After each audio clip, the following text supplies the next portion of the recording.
Ooh, ooh, ooh, ooh, ooh, ooh. Wait a minute. Holy shit. Wait a minute. Wait a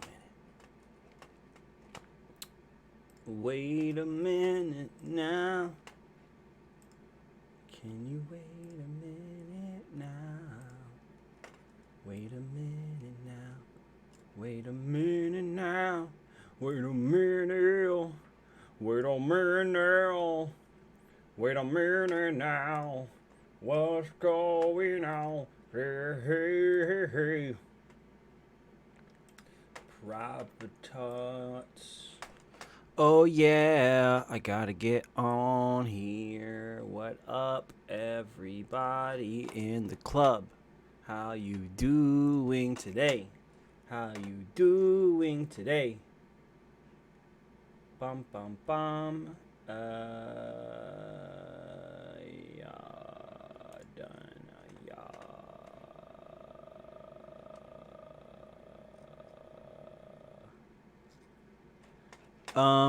Let's see. Make sure all the audio's working very pitifully. Let's make sure everything is awesome. Everything is awesome. Everything is cool when you're part of a team. Everything is awesome. Do you not memes?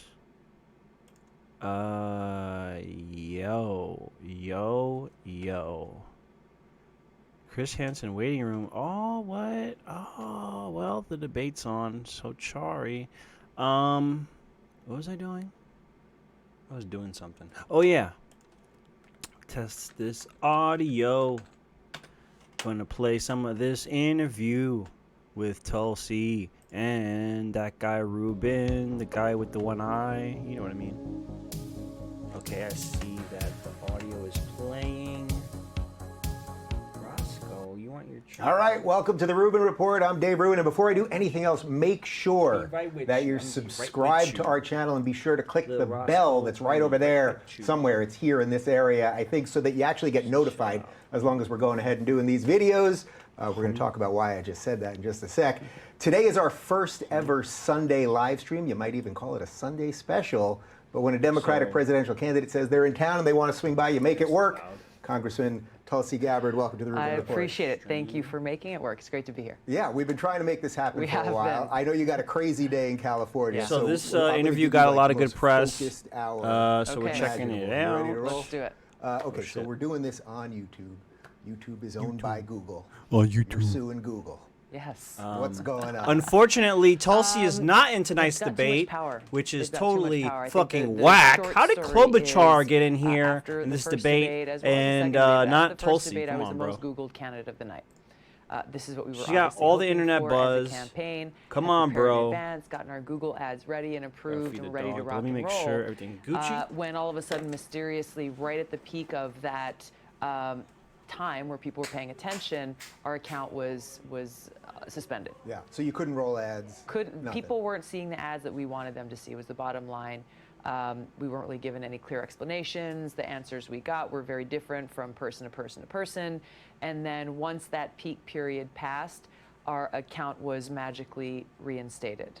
Yeah. And to this day, we still have not gotten any kind of meaningful or even an attempt to provide a satisfactory explanation for it, which just points to the need for change.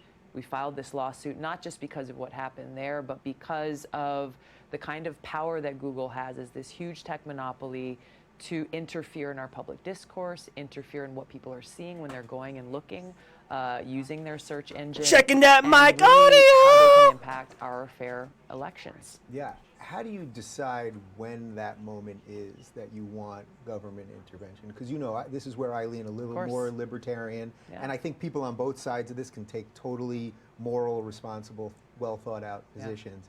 But there's like just that spot where it's like, okay, now we have to make a move. Yeah, it's at that point where we are now, I think, as a country where people, regardless of your political ideologies or how you are using these platforms, are in a position where our freedom of speech is threatened, and you have such a big tech monopoly with the power to provide undue influence, both through their algorithms as well as suppressing people's freedom of speech and their accounts, even as Google has said themselves, when they are in compliance with their terms use agreements. So even though you're a congresswoman and a Democratic presidential candidate, you contacted them, and have you just heard nothing back from them? Yeah, I mean, there was a I wish huge, I could say that's surprising, but I know you know a little bit about this as well. There was a huge delay, and then when we got responses, again, different responses from different people, that obviously our question was, what happened? How do we fix it so we get our account back up? Yeah. Plain and simple. Yeah, and yeah. that simple question I push wasn't rhymes answered. like and weight. so really our lawsuit is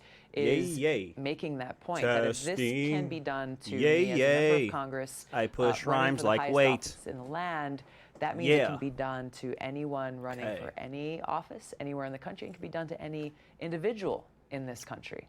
What do you think they're actually up to? Like, do you think that Google actually has a political ideology, or that they're getting Hell pressure yeah. from either other candidates? Hell yeah. or the Silicon DNC, Valley as is we like know, has done 1,000% some shady stuff, Democrat. and we're going to talk about the debates in just a sec. Some of these things are listed in our lawsuit of how in the past you've had Google executives and people who are very high up in their chain of command talking about how they can use Google to impact or influence the election, who they want to win the election. So, you know, again, this goes down to where do we draw that line? We have antitrust laws in place for a reason, Yes. to protect consumers, and that's Break where I up come Google, from, baby. is we need to be able to protect the rights and freedoms of the American people. And when you've got an entity, a private corporation, that becomes so powerful that they have that ability to shift things or influence things in their direction for whatever their interests 20 or more goals minutes till are, the debate to the starts. detriment of the consumer, I think that's where government should have a role to come in and, again, advocate for the consumer. So there's a pretty obvious through line to Google potentially censoring you, or whatever it is that they're doing. And the real disconnect that I see between the conversation online and mainstream, because if you look at the online conversation, I would say you and Andrew Yang are basically sort of the two hot candidates, and the ones more than anything else that libertarians kind of like you and Yes. lefties kind of like Yeah. you, and there's this really interesting baby. mix of things going on. But if you listen to the mainstream, She you and know, Yang could well, unify. now You you're know, they not should in run the together. latest They could debate. unify So the what do country you again. account That's what for we with that? need, Is man. that just purely just tech? You That, could end the that division. disconnect is also what we're seeing with people on the ground who are, you know, coming out to campaign events, town hall meetings, who are engaging in our process. We're seeing that same thing that you're talking about online being reflected in real life, where we have a broad spectrum of ideologies of people who are coming to my campaign, who are supporting my candidacy, because we're about unifying the country, because we love our country. Yeah. We have care for each other as fellow Americans, respect each other, and understand that by bringing our diverse ideas together and standing united, we can do great things for our country. It's interesting that you just said we love our country, because I briefly mentioned this in the green room, but I had Glenn Beck in here a couple days ago, and he said, he didn't even know that you were coming on, because this just happened in the last day or so. Yeah. But what he said was, I disagree with Tulsi on almost everything, but it's very obvious that she loves this country. And I think one of the things that's happening for sort of mainstream liberals, let's say not progressive, but sort of old school liberals, and then pretty much everyone on the right, is they're watching the candidates, the Democratic candidates, and there's this sense that they don't really love the country. Like, they really think it's so fundamentally broken or wrong or historically awful or some version of that, but that doesn't come across with you.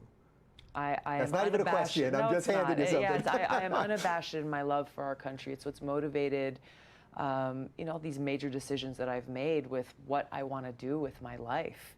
You know, 9/11 was a pivotal moment for me. I had already, just even when I was much younger, I decided that I wanted to pursue a path of service somehow in my life. But it was that attack on our country and our people on 9/11 that really shifted the course of my life. And you know, I chose to enlist in the Army National Guard because of that. Because I wanted to go after those terrorists who had attacked us on that day and took those thousands of lives. something that I and so many others in this country continue to remember as we approach the anniversary of 9/11 here in just a few days. Yeah, so speaking of that, so I wasn't planning on going there, but since we're only 4 days away Yeah. from the 9/11 anniversary, would you have ever imagined that the sort of level of discourse and the way that we seem to be fraying and that the sides are, you know, running off in different directions and the middle keeps getting whittled away, do you think you could have envisioned that way back when? You know, Probably those 18 not. years ago? Probably not. Yeah. You know, especially the unity that we saw in this country after that attack took place. It was a beautiful thing, and I Yeah. think it really represented what we're talking about. That as different as our ideas may be, as different as our backgrounds and stories may be, as diverse as our country is, we stand united as fellow Americans, and we are there for each other, especially during those darkest of moments. But increasingly, we are seeing these divides further tearing us apart as a people, and a loss of that remembrance of what that unity is and why it's so important, that common ground that we stand on as fellow Americans, and how integral that is to our identity. How do you think we get back to that? Because there's a feeling that we should get back to it. Yeah. You can kind of, everyone's kind of like, oh, I'm tired of the hate, I'm tired of, you know, destroying everybody and the rest of it, but no one's sort of leading us there yet. I think that's the problem is we have people in positions of power and influence, and yes, politicians, people in the mainstream media and others who profit or benefit in some way, shape, or form off of further deepening these divides and fanning those flames of hate that really undermine who we are as a country. And I think the vast majority of people in this country are sick and tired of it. They're sick and tired of the gridlock in Congress, sick and tired of the hyper-partisanship and the divisive rhetoric that so often comes out of Yes. Washington, and are looking Yes, for baby. leadership that will bring us together. So does that sort I would of eat explain that a little bit of ass. the media coverage around you? Because I noticed So after that smart, first debate, so when you sexy. were getting Googled and Yeah. everybody Damn. was going, well, who is this? Who Yeah. is this?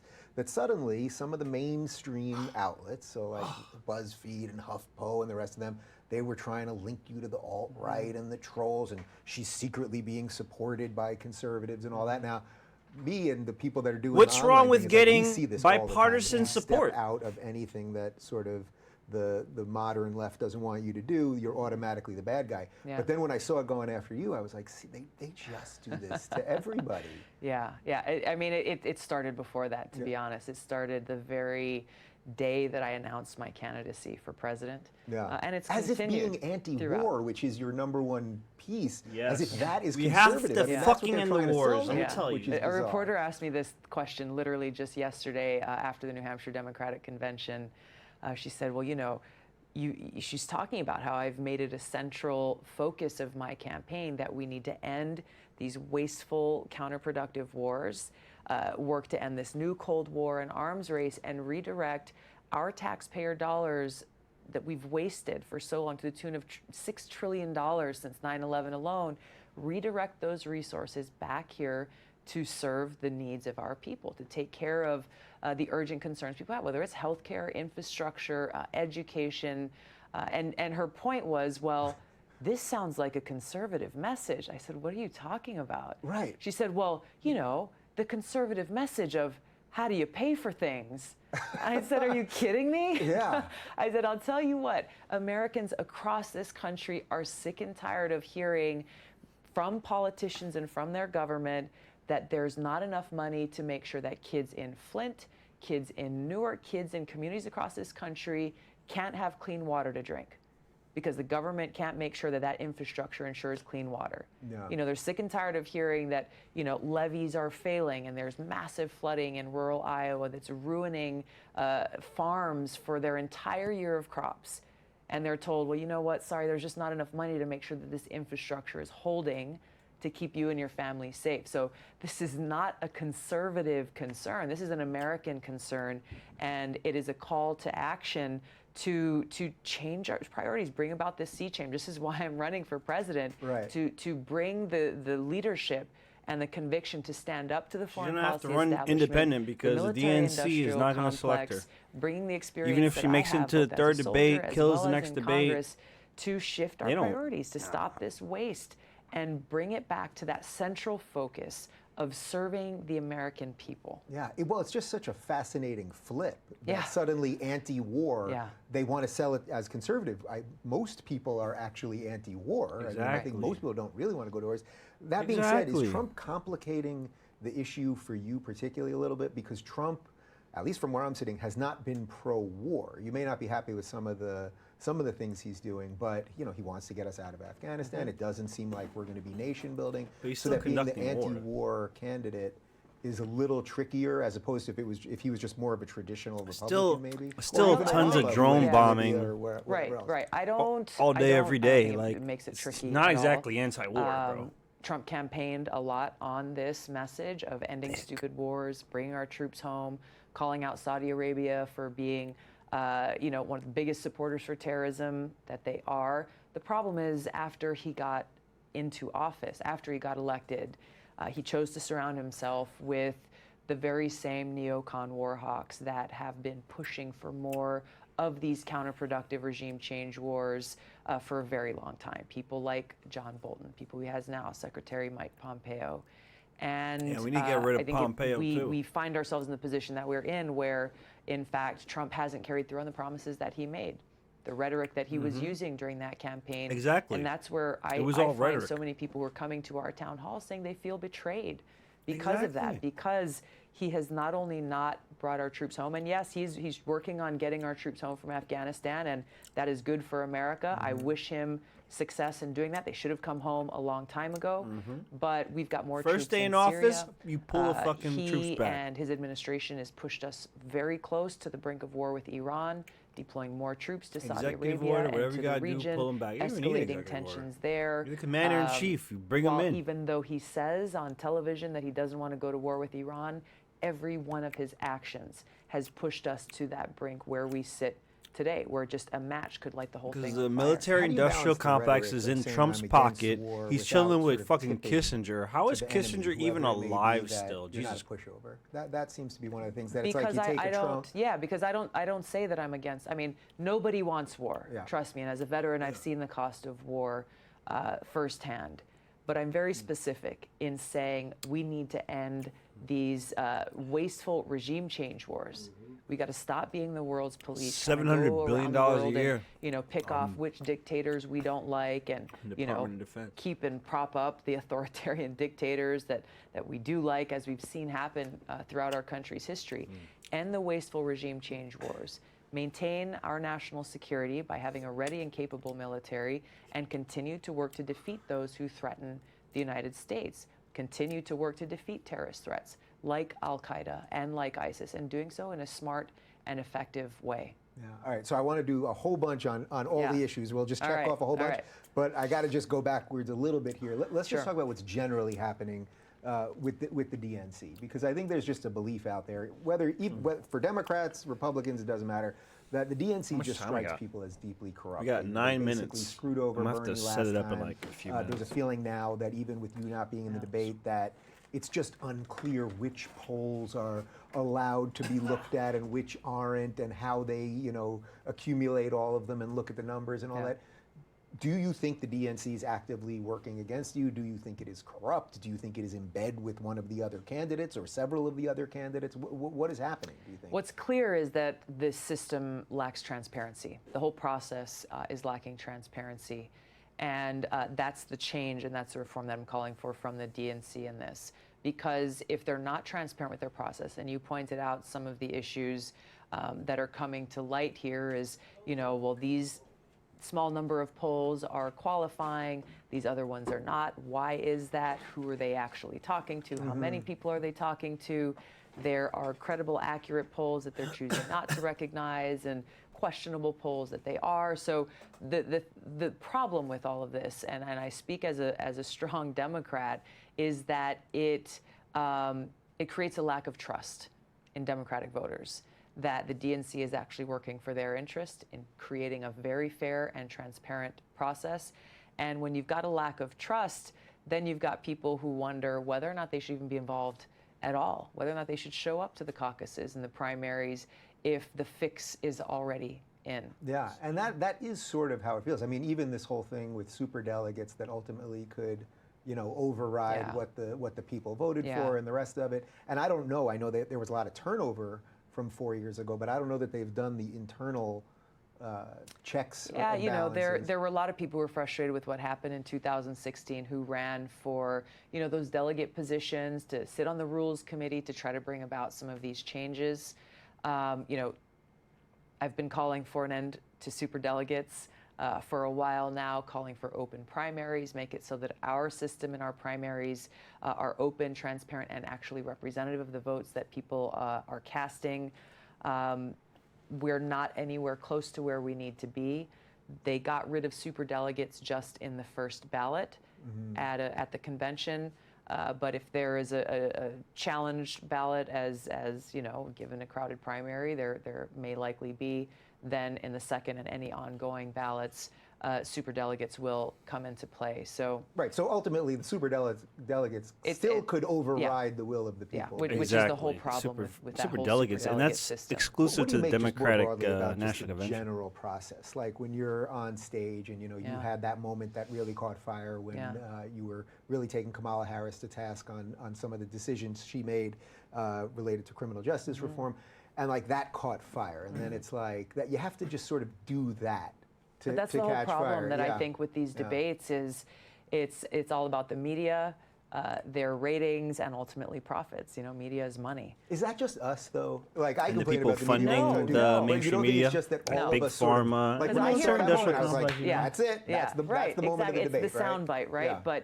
But when you have the candidates who are on the stage, and you're given anywhere from 30 to 60 seconds to make your case to the American people Especially, about like, any one of a 15 number people of on the really stage. important issues that we're facing, are voters really walking away with a good sense of a depth of understanding on an issue, the clear contrast between the positions that we hold?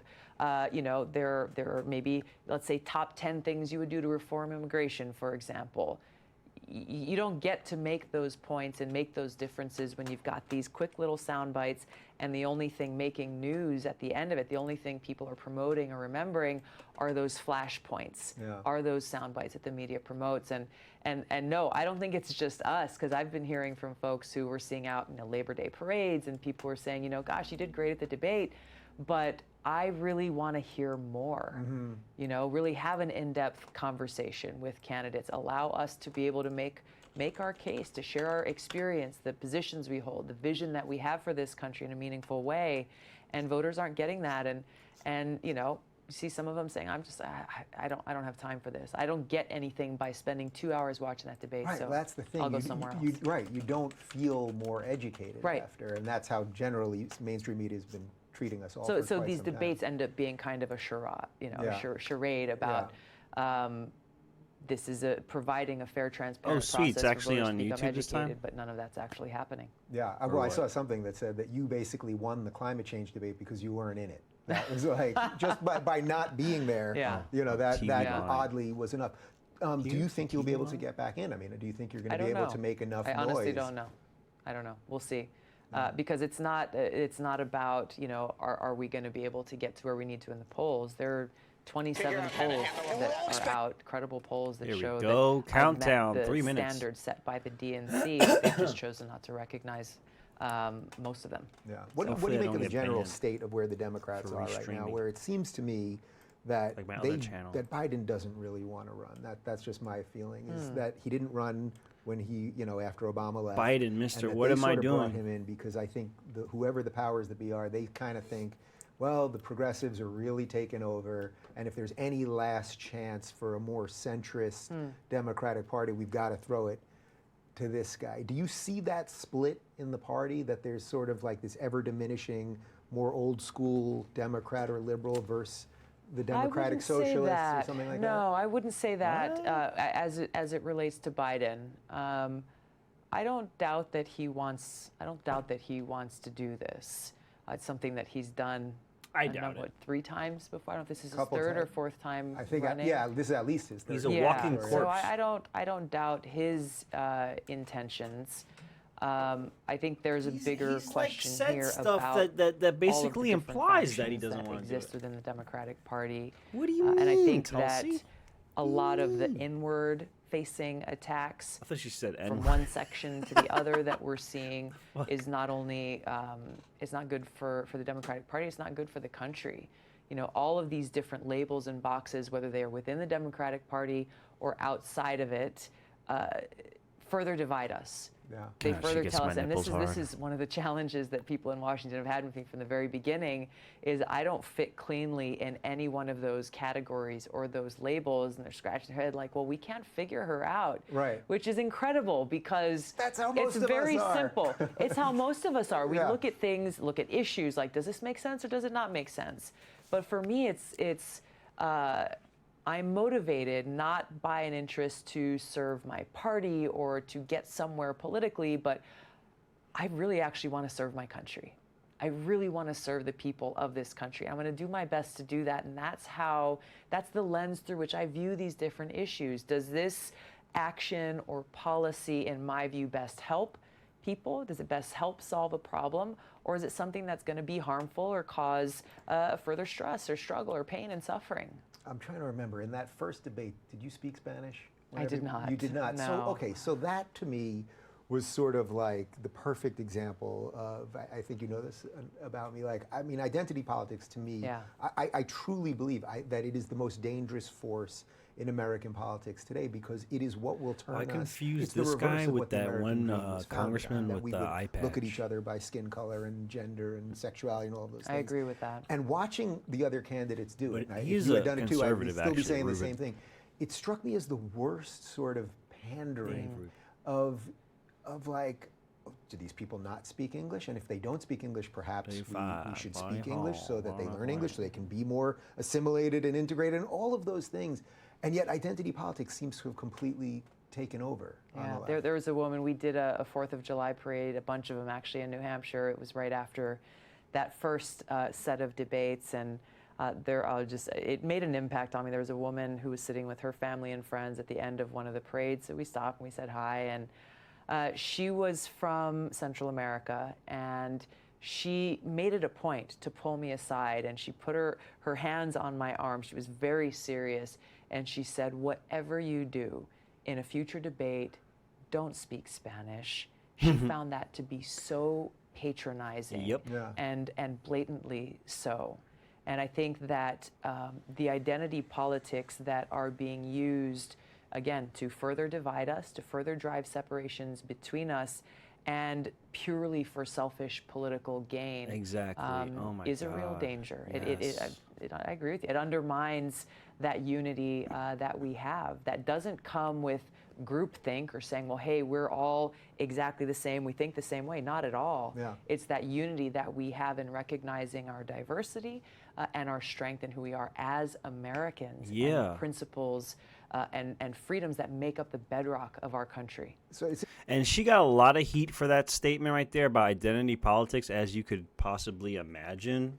So a lot of progressive news outlets slammed her for that, as they've been slamming her, talking about she's a Russian agent, all this bullshit.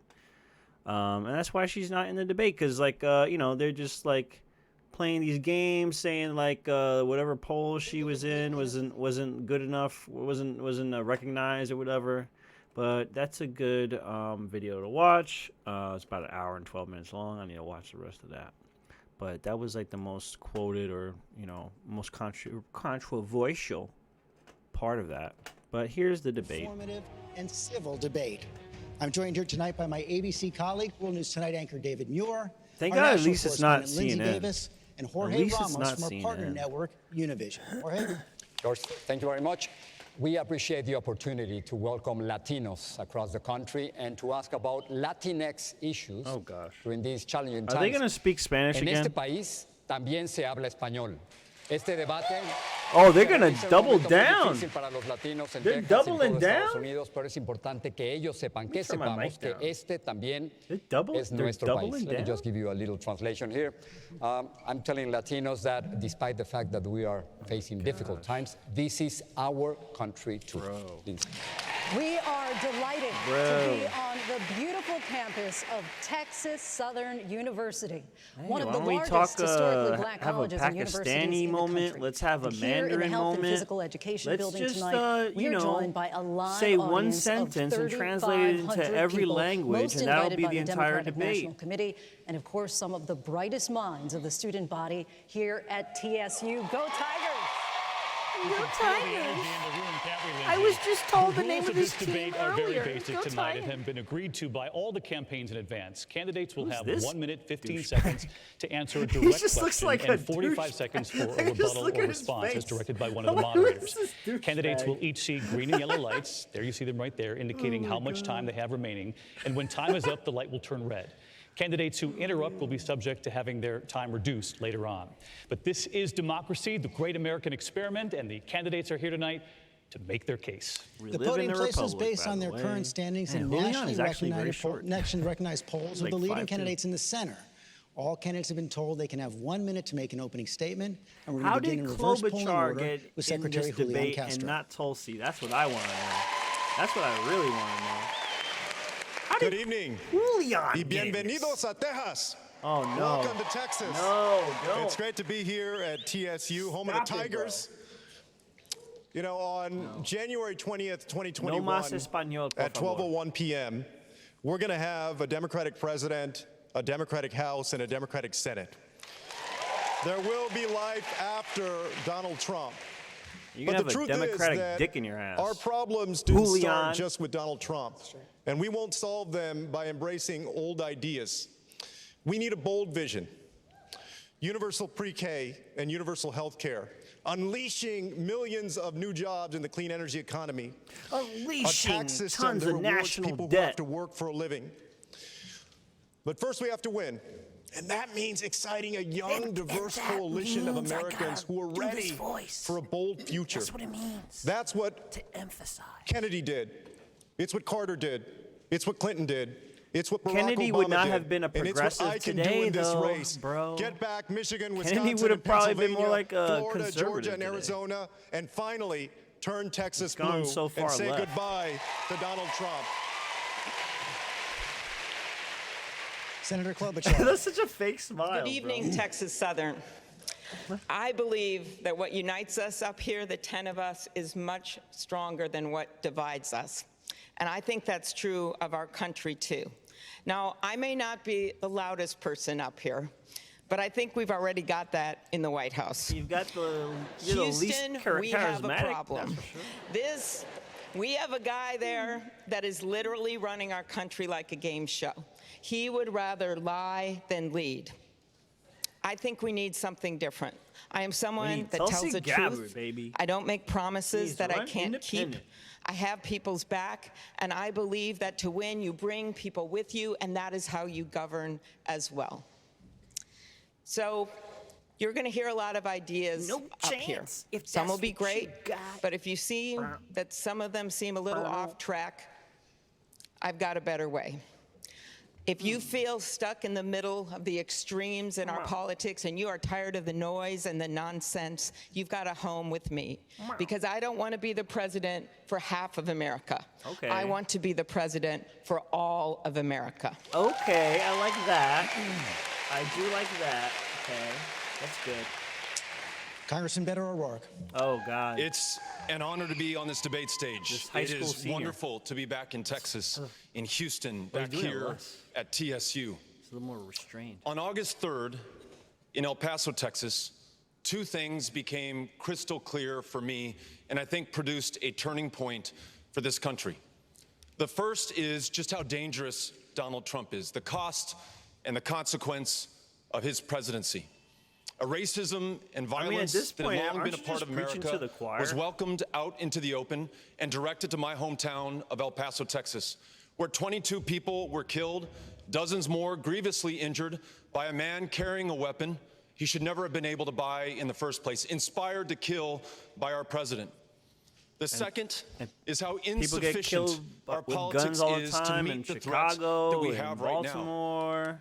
The bitterness, You don't hear it the on the pettiness, the news, smallness of the moment, 'cause it the doesn't incentives fit to the attack one another agenda, and try to make differences because without they distinctions, got the mountains guns out of molehills. We illegally, have to so be if you bigger. make We them have to see illegal- clearly. We have to speak honestly, People and we still have to act shooting decisively. people. That's what I want to don't do make for no you as sense. Now President do of the it. United States.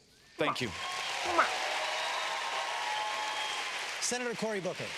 Oh, God. It was over 20 years Look at ago those that I was eyes. a law student and moved to inner city Newark, New Jersey to serve as a tenants' rights lawyer to try to address the challenges in my community. And I was sobered by them, the gun violence, the substandard housing. But it was my greatest mentor, a woman named Cory Miss Booker can Virginia look at Jones, two who different challenged people at me. the She same said, boy, time.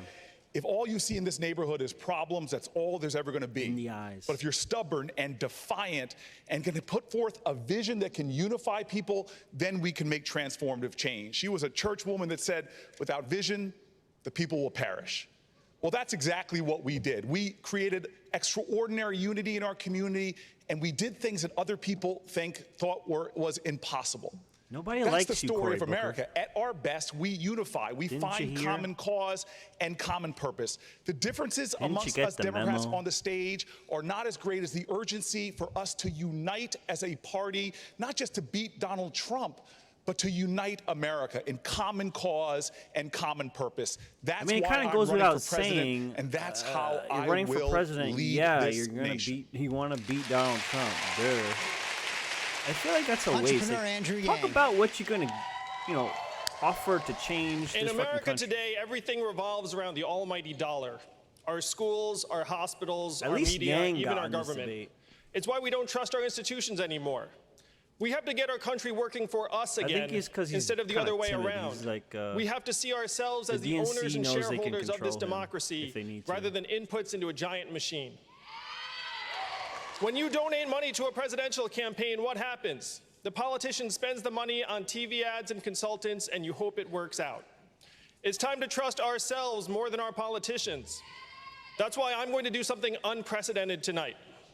My campaign will now give a freedom dividend of $1,000 a month for an entire year to 10 American families, someone watching this at home right now. Hey, if you we're believe good. that you can solve your own problems better than any politician, go to yang2020.com and tell us how $1,000 a month will help you do just that.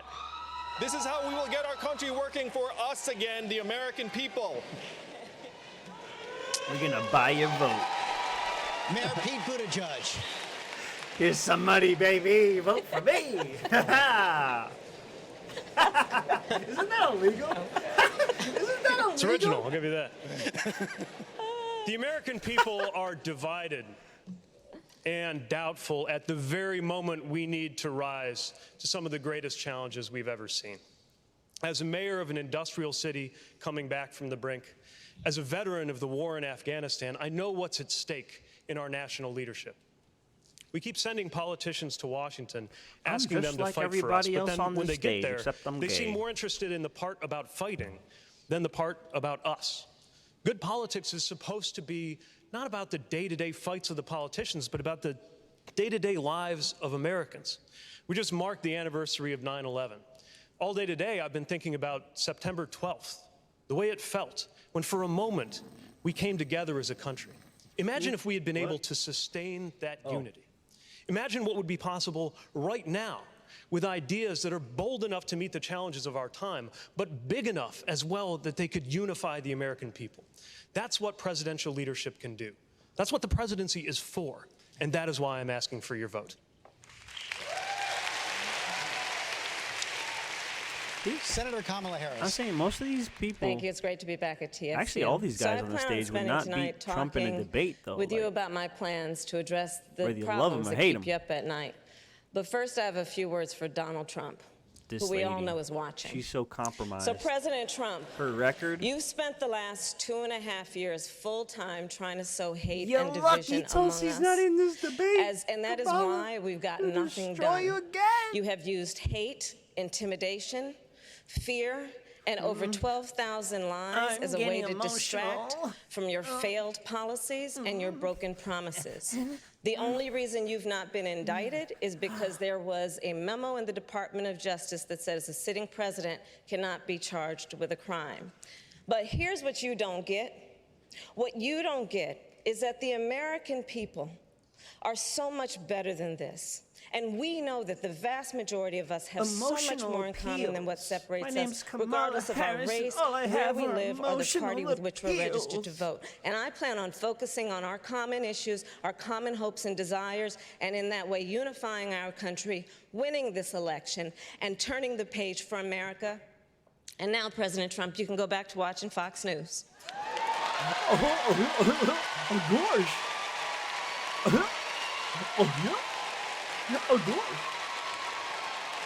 Well, that was clever. Senator Bernie Sanders.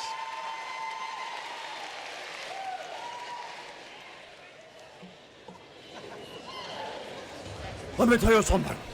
Senator Sanders. Let me be blunt and tell you what you don't hear much about in Congress or in the media. And that is, it goes without saying that we must and will defeat Trump, the most dangerous president in the history of this country. Sounds like you've been yelling all day. We must do more. We must do more. We have got to recognize that this country is moving into an oligarchic form of society. It already is. Where a handful of billionaires control the economic and political life of this country. And as president, I am prepared to take them on. Yes, we will raise the minimum wage to a living wage. Yes, You know we this will guy got like finally 3 houses and a make Maserati or sure some shit? that every American has health care as a human right, not a privilege.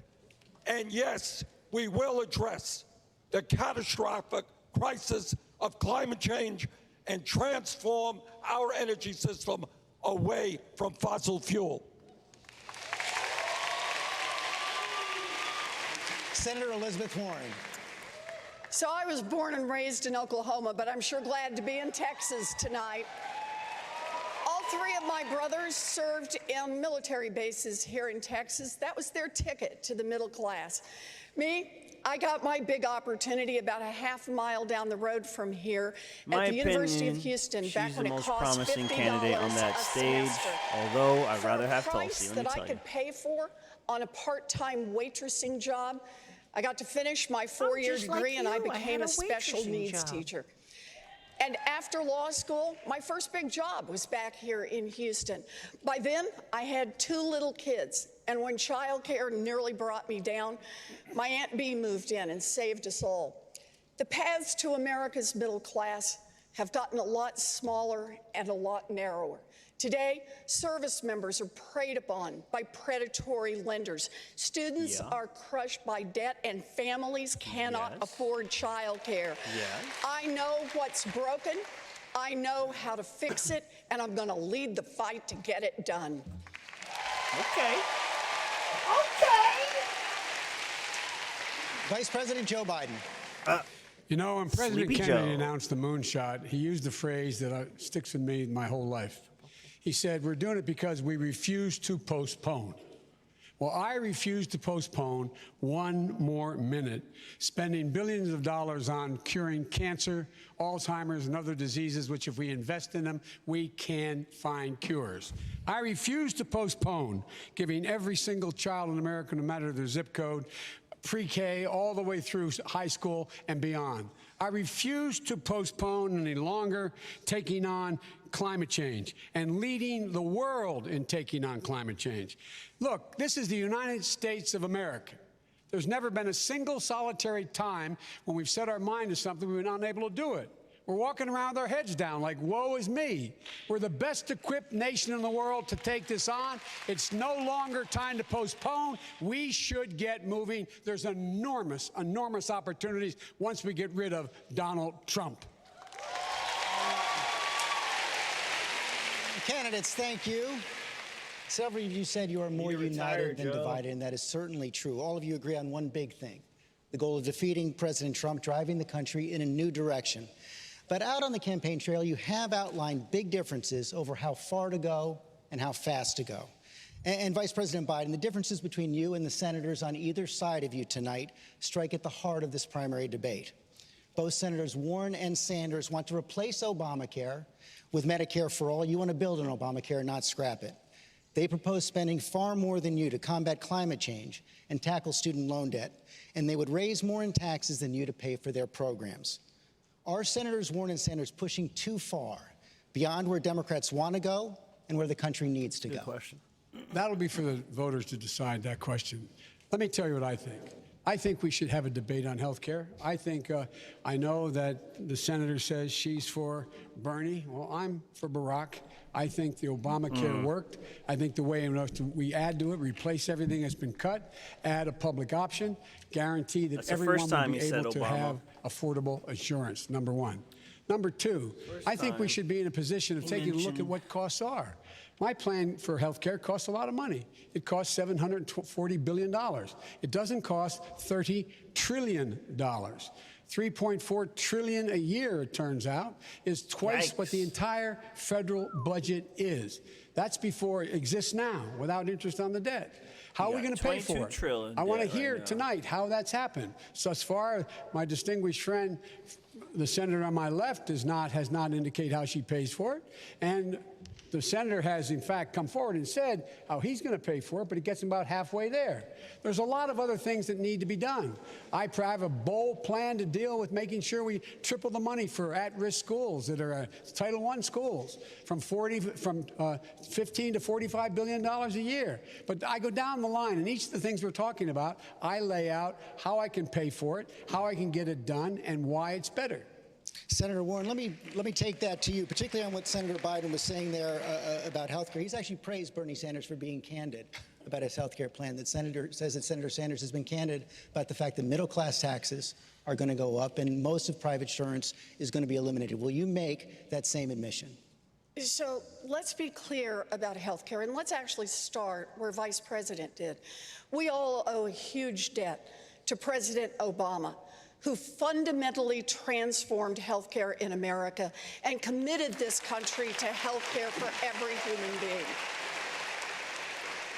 And now the question is, how best can we improve on it? And I believe the best way we can do that is we make sure that everybody gets covered by health care at the lowest possible cost.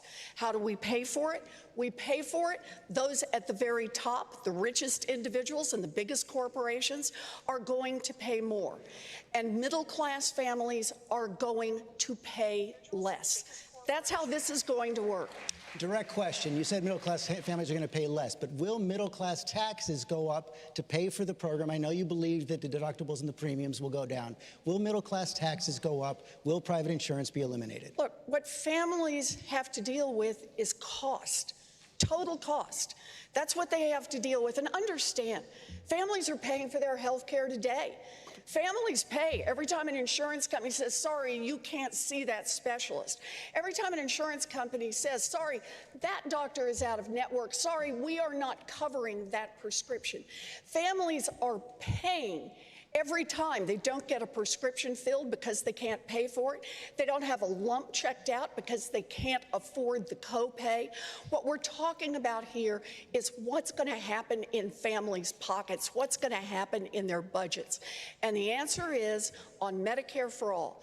Costs are going to go up for wealthier individuals, and costs are going to go up for giant corporations. But for hardworking families across this country, costs are going to go down, and that's how it should work under Medicare for All in our health care system. Senator Sanders, you were invoked by the Vice President. Also take on that question about taxes. Joe said that Medicare for All will cost over $30 trillion. That's right, Joe. Status quo over 10 years will be $50 trillion. What? Every study done shows that Medicare for All is the most cost-effective approach to providing health care to every man, woman, and child in this country. Wait, what? I, who wrote the damn bill, if I may say so. Oh, let me drop a little curse. Intend to eliminate all out-of-pocket expenses, all deductibles, all co-payments. Nobody in America will pay more than $200 a year for prescription drugs because we're going to stand up to the greed and corruption and price fixing of the pharmaceutical industry. We need a health care system that guarantees health care to all people as every other major country does, not a system which provides $100 billion a year in profit for the drug companies and the insurance companies. Well, yeah, we got to do And something tell about Big you Pharma. But... how absurd the system is, tonight on ABC, the healthcare industry will be advertising, telling you how bad Medicare for All is because they want to protect their profits. That is absurd. George.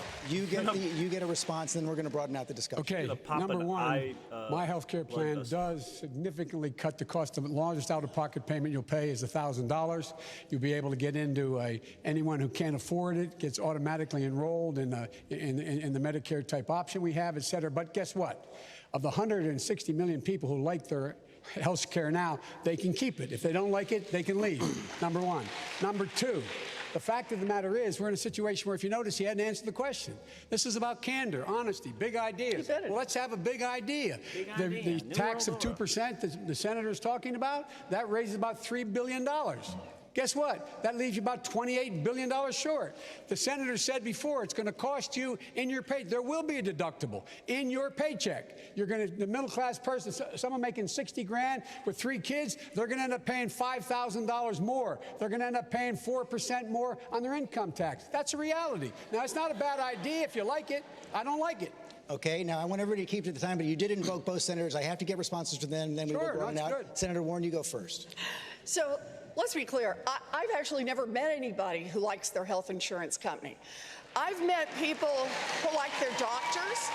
I've met people who like their nurses. I've met people who like their pharmacists. I've met people who like their physical therapists. What they want is access to health care. And we just need to be clear about what Medicare for All is all about. Instead of paying premiums into insurance companies and then having insurance companies build their profits by saying no to coverage, we're going to do this by saying everyone is covered by Medicare for All. Every health care provider is covered.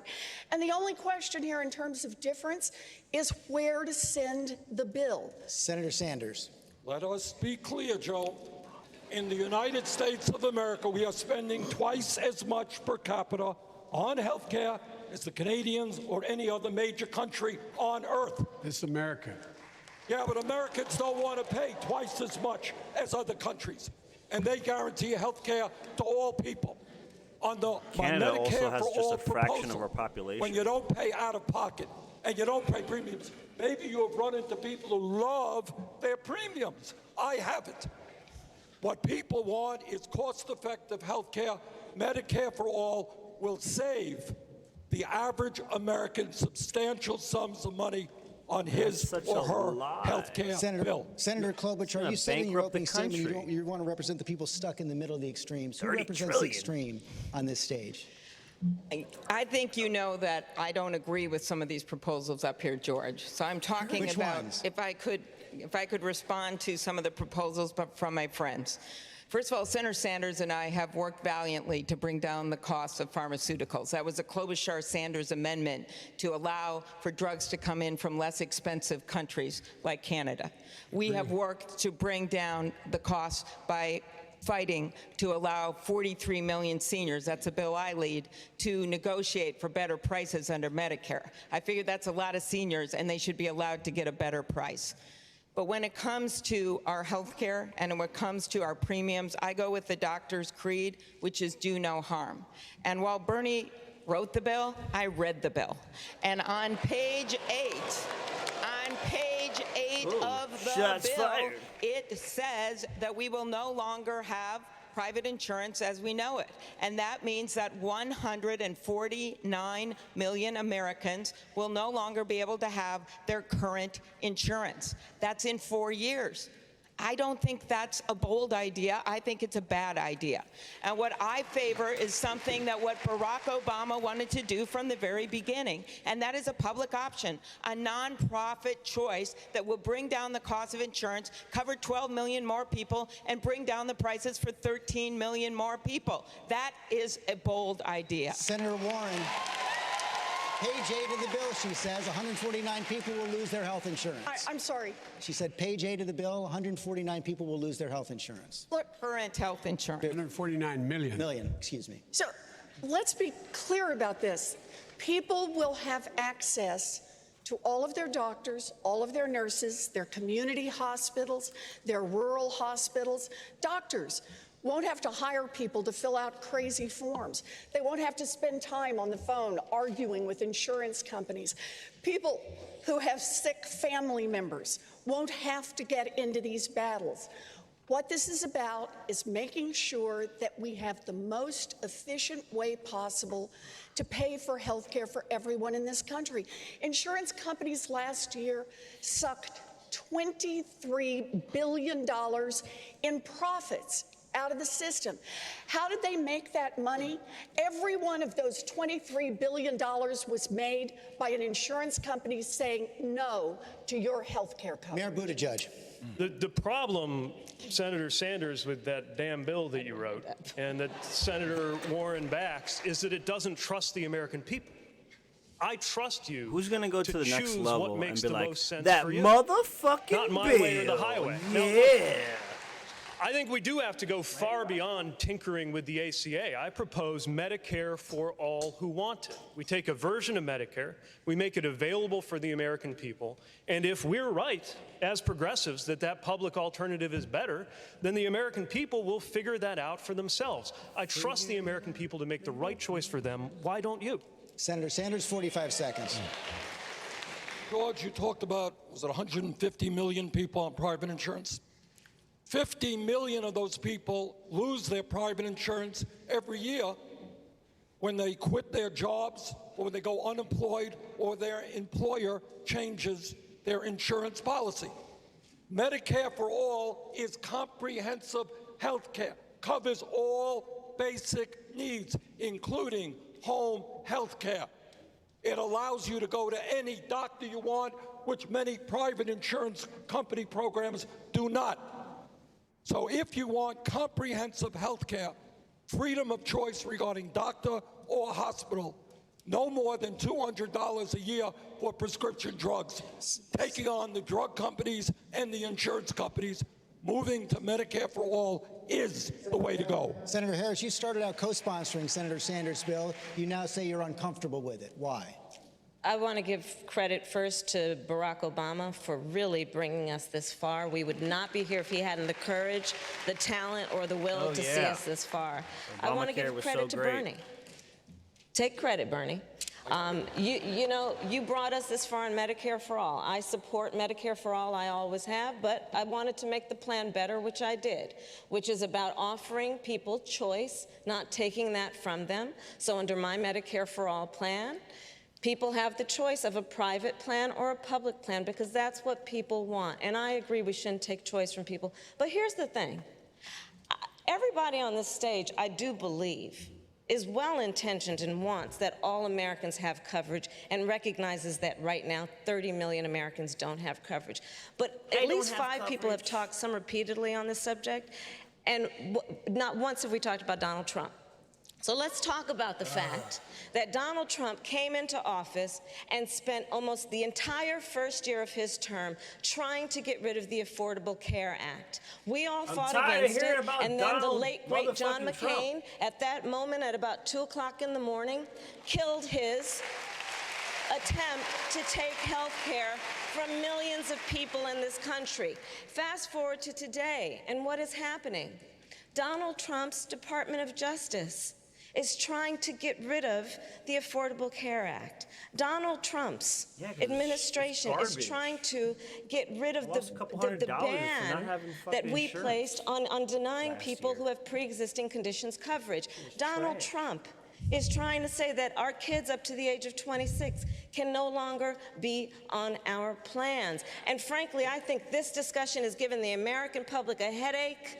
What they want to know is that they're going to have health care and cost will not be a barrier to getting it. But let's focus on the end goal. If we don't get Donald Trump out of office, he's going to get rid of all of it. George, 15 seconds. 15 seconds. Let me get to Congressman O'Rourke and then bring you. Go ahead, Mr. Vice President. 15 seconds. Look, everybody says we want an option. The option I'm proposing is a Medicare for all, Medicare for choice. If you want Medicare, if you lose the job from your insurance company, from your employer, you automatically can buy into this. You don't have no pre-existing condition can stop you from buying in. You get covered, period. And if you notice, nobody's yet said how much it's going to cost the taxpayer. I hear this large savings. The president my friend from Vermont thinks that the employer is going to give you back if you negotiate his union all these years, got a cut in wages because you got insurance. They're going to give back that money to the employee? Matter of fact, they will. Well, let me tell you something. For a socialist, you got a lot more confidence in corporate America than I do. Senator Sanders. Look at his eye. Go ahead. All right. 2 points. You got to defend the fact that today, not only do we have 87 million people uninsured and underinsured, you got to defend the fact that 500,000 Americans are going bankrupt. You know why they're going bankrupt? Because they suffered a terrible disease, cancer or heart disease. Under my legislation, people will not go into financial ruin because they suffered with a diagnosis of cancer. And our program is the only one that does that. I know a lot about cancer. Let me tell you something. It's personal to me. Let me tell you something. Every single person who is diagnosed with cancer or any other disease can automatically become part of this plan. They will not go bankrupt because of that. They will not go bankrupt because of that. They can join immediately. And we're talking 4, 6, 8, 10 years, depending on what you talk about, before we get to Medicare for all. Come on. I've been there. You've been there. You know what it's like. People need help now, hope now, and do something now. Congressman O'Rourke. Come on. Hey, come on. Thank you. Listen, I'm grateful that we all agree about the urgency of this challenge and the fact that Donald Trump is undermining the limited protections that we have right now. But I also think we're being offered a false choice between those who propose an all-or-nothing gambit, forcing tens of millions off of insurance that they like, that works for them, to force them onto Medicare, and others who want to, as the vice president does, incrementally improve what we have, which will still leave many, maybe millions, uninsured and uncared for in a state like Texas, where the largest provider of mental health care services is the county jail system. We've got to do better. In my proposal, Medicare for America says everyone who's uninsured will be enrolled in Medicare. Everyone who's insufficiently insured, cannot afford it, can move over to Medicare, and those like members of unions who fought for the health care plans that work for them and their families are able to keep them. That is the best possible path forward. Health care is the top issue for everyone in the country. I want to make sure everyone gets 1 minute to respond. So Secretary Castro, Andrew Yang, and then Senator Booker, you all get a minute. Thank you. And, I also want to recognize the work that Bernie has done on this. And, of course, we owe a debt of gratitude to President Barack Obama. Of course, I also work for President Obama, Vice President Biden, and I know that the problem with your plan is that it leaves 10 million people uncovered. Now, on the last debate stage in Detroit, you said that wasn't true. When Senator Harris brought that up, there was a fact check of that, and they said that was true. I grew up with a grandmother who had type 2 diabetes, and I watched her condition get worse and worse. But that whole time, she had Medicare. Thank you for watching. I want every single American family to have a strong Medicare plan available. Hit that subscribe, if they choose to hold on to strong, solid private health insurance, I believe they should be able to do that. But the difference between what I support and what you support, Vice President Biden, is that you require them to opt in. And I would not require them to opt in. They would automatically be enrolled. They wouldn't have to buy in. That's a big difference because Barack Obama's vision was not to leave 10 million people uncovered. He wanted every single person in this country covered. My plan would do that. Your plan would not. They do not have to buy in. They do not have to buy in. You just said that. You just said that 2 minutes ago. You just said 2 minutes ago that they would have to buy in. You said they would have to buy in. They have to buy in. If she qualifies for Are you forgetting what you said 2 minutes ago? Are you forgetting already what you said just 2 minutes ago? Oh, I can't believe that you said 2 minutes ago that they had to buy in, and now you're saying they don't have to buy. You're forgetting that. I said anyone like your grandmother who has no money. We need a healthcare system. You're automatically enrolled. Enrolls people regardless of whether they choose to opt in or not. If you lose your job, for instance, his His healthcare plan would not automatically enroll you. You would have to opt in. My healthcare plan would. That's a big difference. I'm fulfilling the legacy of Barack Obama, and you're not. I'll be surprised to him. Andrew Yang. This is why presidential debates are becoming unwatchable. Yeah. This reminds everybody of what they cannot stand about Washington. Scoring points against each other, poking at each other, and telling each other that you're my plan. It's quality entertainment, That's called baby. a Democratic primary election. That's called an election. That's an election. You know, this is what we're here for. It's an election. Yeah, but a house divided cannot stand. And that is not how we're Look, going to everyone, we know we're on the same team here. We know we're on the same team. We all have a better vision for healthcare than our current president. And I believe we're talking about this the wrong way. As someone who has run a business, I know that our current healthcare system makes it harder to hire people, makes it harder to give them benefits and treat them as full-time employees. You instead pretend they're contractors. It's harder to change jobs. It's certainly harder to start a business. The pitch we have to make to the American people is we will get the healthcare weight off of your backs and then unleash the hopes and dreams of the American people. Senator Booker. Now, I am Asian, so I know a lot of doctors, and they tell me that they spend Asian? a lot of time on paperwork, avoiding being sued, and navigating the insurance bureaucracy. We have to change the incentives so instead of revenue and activity, people are focused on our health in the healthcare system. And the Cleveland Clinic, where they're paid not based upon how many procedures they prescribe, shocker, they prescribe fewer procedures, and patient health stays the same or improves. That is the pitch to the American people. Senator Booker, close out this discussion. Thank you very much. Look, there are a lot of people watching at home right now, listening to us, that are afraid because they are in crisis. They don't have health insurance. Their health insurance doesn't go far enough. They can't afford their prescription drugs. Look, I'm clear in what I believe. I believe in Medicare for all. I believe it's the best way to rationalize the system. But dear God, I know that every one of my colleagues on this stage is in favor of universal health coverage and comes at this with the best of intentions. And I'll tell you, there is an urgency right now in this nation. Everybody feels it. And as a person who has an ideal, I know we cannot sacrifice progress on the altar of purity. Because people in my community, they need help right now. They have high blood pressure right now. They have unaffordable insulin right now. And this must be a moment where we as Democrats can begin to show that we can not only stake and stand our ground, but find common ground, because we've got one shot to make Donald Trump a one-term president.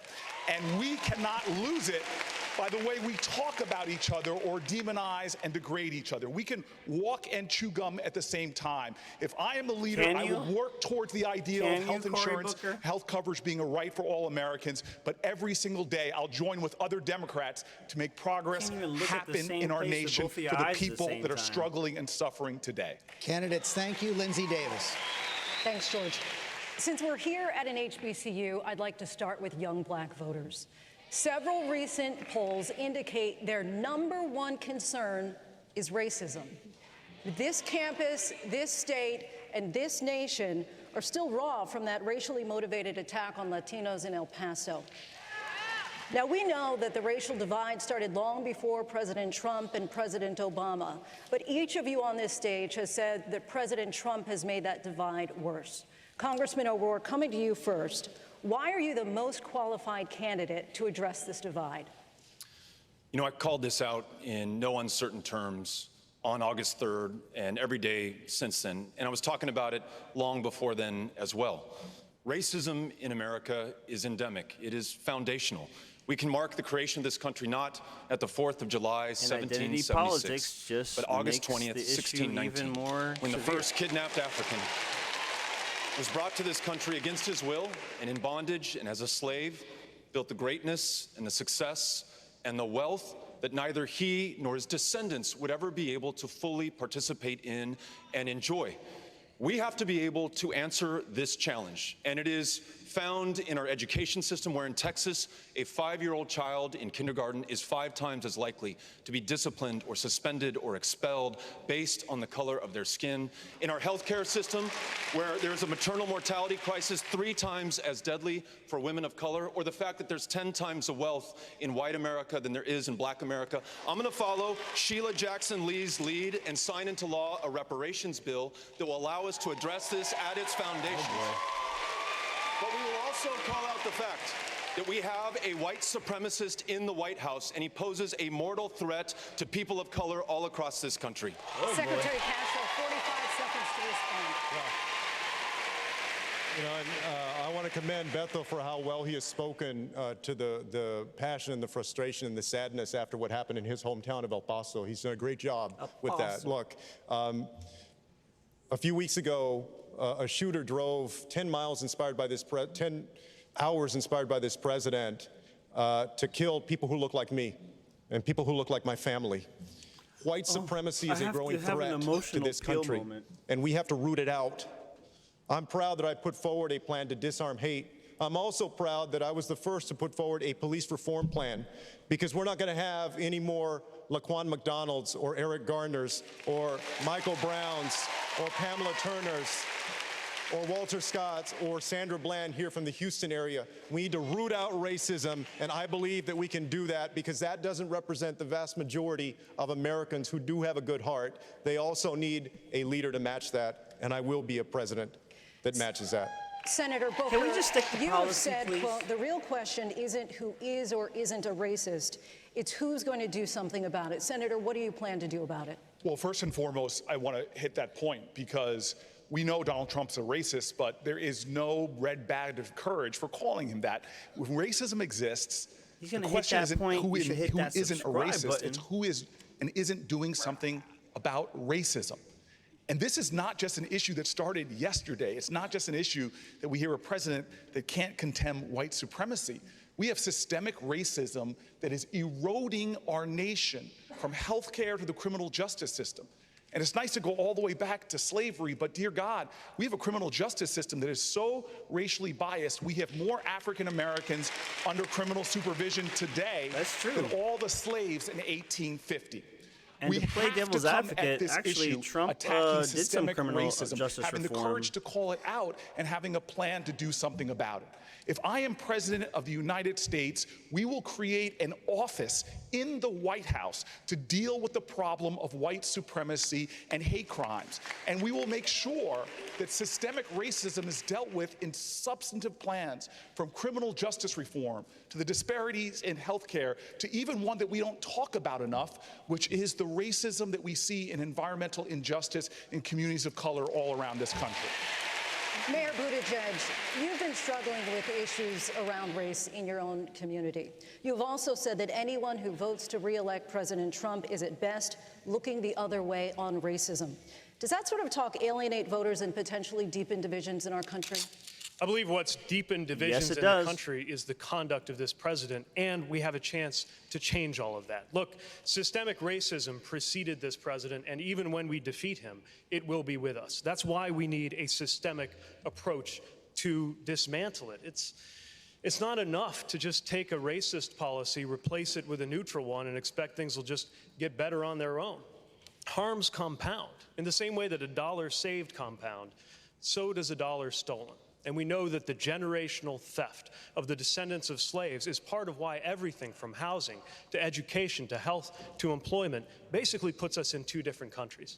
I have proposed the most comprehensive vision to tackle systemic racism in every one of these areas, marshaling as many resources as went into the Marshall Plan that rebuilt Europe, but this time a Douglas Plan that we invest right here at home. This is the guy to make who sure had that some we're not kinda only racial dealing with issue things in like his the own town that he, over-incarceration of black didn't, Americans, but also black I forgot, solutions, some shit. entrepreneurship, raising to 25% the target for the federal government to do business with minority-owned businesses, investing in HBCUs that are training and educating the next generation of entrepreneurs. Okay, we that can sounds and must do that, but that means transcending this framework that pits us against each other, that pits a single black mother of 3 against a displaced auto worker. Because where I come from, a lot of times that displaced auto worker is a single black mother of 3. We've got to say that and bring people together. Also, a concern for people of color is criminal justice reform. Senator Harris, you released your plan for that just this week, and it does contradict some of your prior positions. Among them, you used to oppose the legalization of marijuana, now you don't. You used to oppose outside investigations of police shootings, now you don't. You've said that you changed on these and other things because you were, quote, swimming against the current, and thankfully the currents have changed. But when you had the power, why didn't you try to effect change then? So there have been, I'm glad you asked me this question, and there have been many distortions of my record. Let me be very clear. She's not glad. I made a decision to become a prosecutor for two reasons. One, I've always wanted to protect people and keep them safe. And second, I was born knowing about how this criminal justice system in America has worked in a way that has been informed by racial bias. And I could tell you extensively about the experiences I and my family members have personally had. But I made a decision that if I was going to have the ability to reform the system, I would try to do it from the inside. And so I took on the position that allowed me, without asking permission, to create one of the first in the nation initiatives that was a model and became a national model around people who were arrested for drugs and getting them jobs. I created one of the first in the nation requirements that a state law enforcement agency would have to wear cameras and keep them on full time. I created one of the first in the nation trainings for police officer on the issue of racial bias and the need to reform the system. Was I able to get enough done? Absolutely not. But my plan has been described by activists as being a bold and comprehensive plan that is about ending mass incarceration, about taking the profit out of the criminal justice system. I plan on shutting down for-profit prisons on day one. It will be about what we need to do to hold law enforcement, including prosecutors, accountable. And finally, my plan is about making sure that in America's criminal justice system, we de-incarcerate women and children, that we end solitary confinement, and that we work on keeping families intact. And as President of the United States, if you end private prisons on day one, I will have the ability to be an effective leader and get this job complete. are they going to release a bunch of prisoners? Because like the public prisons are like overcrowded. So are they going to release a bunch of prisoners? Black men were killed by police. Critics say that too often you sided with police in these cases. The ACLU's legal director in Minnesota has said that you showed no interest in racial justice. Do you wish now that you had done more? That's not my record. Oof.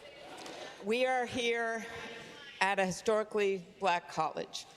And I think of an alum of that college, Barbara Jordan, and something that she once said. She said, what the people want is simple. They want a country as good as its promise. And that same can be said of the criminal justice system.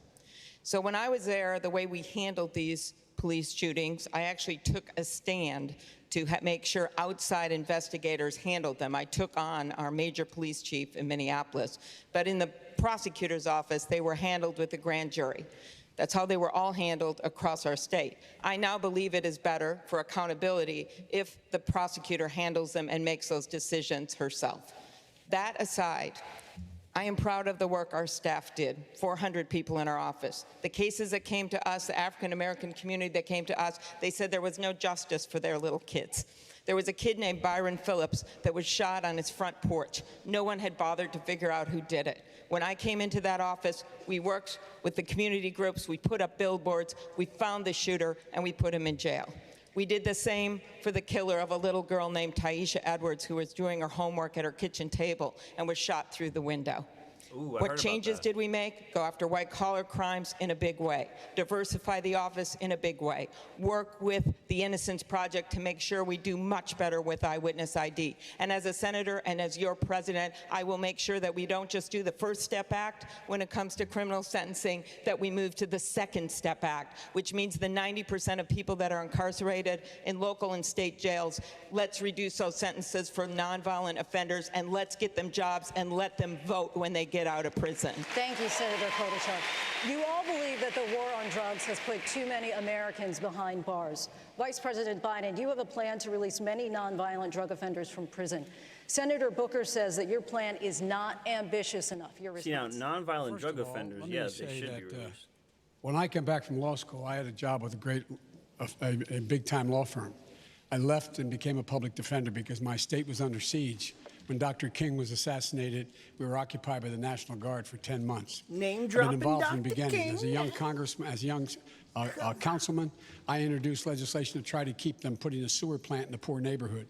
I made sure that we dealt with redlining. Banks should have to lend where they operate, et cetera.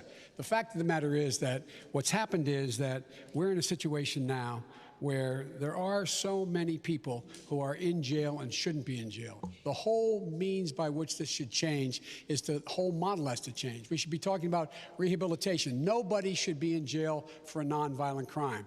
As when we were in the White House, we released 36,000 people from the federal prison system.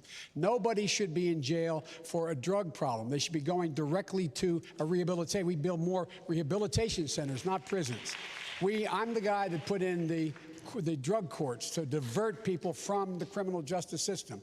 And so we have to change the whole way we look at this. And we put people in prison, we have to equip them to when we they need get more out. rehab clinics, and we need to rebuild marijuana, for example, mental immediately upon being institutions. released, they We shouldn't need to be bring in there back for the mental That should be a institutions. misdemeanor. They should be out, and their record should be expunged. Every single right should be returned. When you finish your term in prison, you should be able not only vote, but have access to Pell Grants, have access to be able to get housing, have access to be able to move along the way. I've laid out a detailed plan along those lines. And the fact is we've learned so much more. Thank you, Mr. Vice President. Senator Booker, 45 seconds to respond. Our criminal justice system is so savagely broken. There's no difference in America between blacks, whites, and Latinos for using drugs or dealing drugs. But if you're African American, you're almost 4 times more likely to be arrested and incarcerated, destroying your lives. And so much of this comes down to privilege. We have a criminal justice system that Brian Stevenson says treats you better if you're rich and guilty than if you're poor and innocent. And so I have challenged this whole field. We can specifically and demonstratively now show that there are 17,000 people unjustly incarcerated in America, and all of us should come forward and say, when we are president of the United States, when I am president of the United States, we will release them. And let me be specific. I joined together and led in the United States Senate the only major bipartisan bill passed under this president for criminal justice reform that has already led to thousands of people coming out of jail. If 87 members of the United States Senate says that these sentences are way too long, and we changed it, but we didn't make it retroactive, we could literally point to the people that are in jail unjustly right now. Everyone on this stage should say that we are going to give clemency to these 17,000 people. And I challenge you, don't just say big statements, back it up with details of the people in prison right now looking for one of the most sacrosanct ideals of this nation, which is liberty and freedom. We need to reform this system, and we must do it now. Every day we wait is too long. Thank you, Lindsey. I want to turn to the deadly mass shootings here in this country, and of course we are all mindful tonight of where we stand. We are here in Texas tonight, where 29 people have lost their lives in just the last month alone. El Paso, which we've discussed, in Odessa, and I know there are survivors from El Paso right here in the hall tonight. Vice President Biden, I do want to direct this to you because we all remember Sandy Hook. 26 people died in that school, 20 of them children. Those first graders would be in 8th grade today. At the time, there was a groundswell in this country to get something done. President Obama asked you to lead the push for gun control. You have often pointed to your ability to reach across the aisle to get things done. But 4 months after Sandy Hook, a measure to require expanded background checks died on the Senate floor. If you couldn't get it done after Sandy Hook, why should voters give you another chance? Because it got done before. I'm the only one up here who's ever beat the NRA. Only one ever beat the NRA nationally. I'm the guy that brought the Brady bill into focus and became law.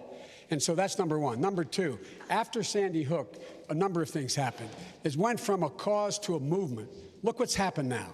Mothers, the organization, Mothers Against Violence, gun violence. We've seen what's happened again.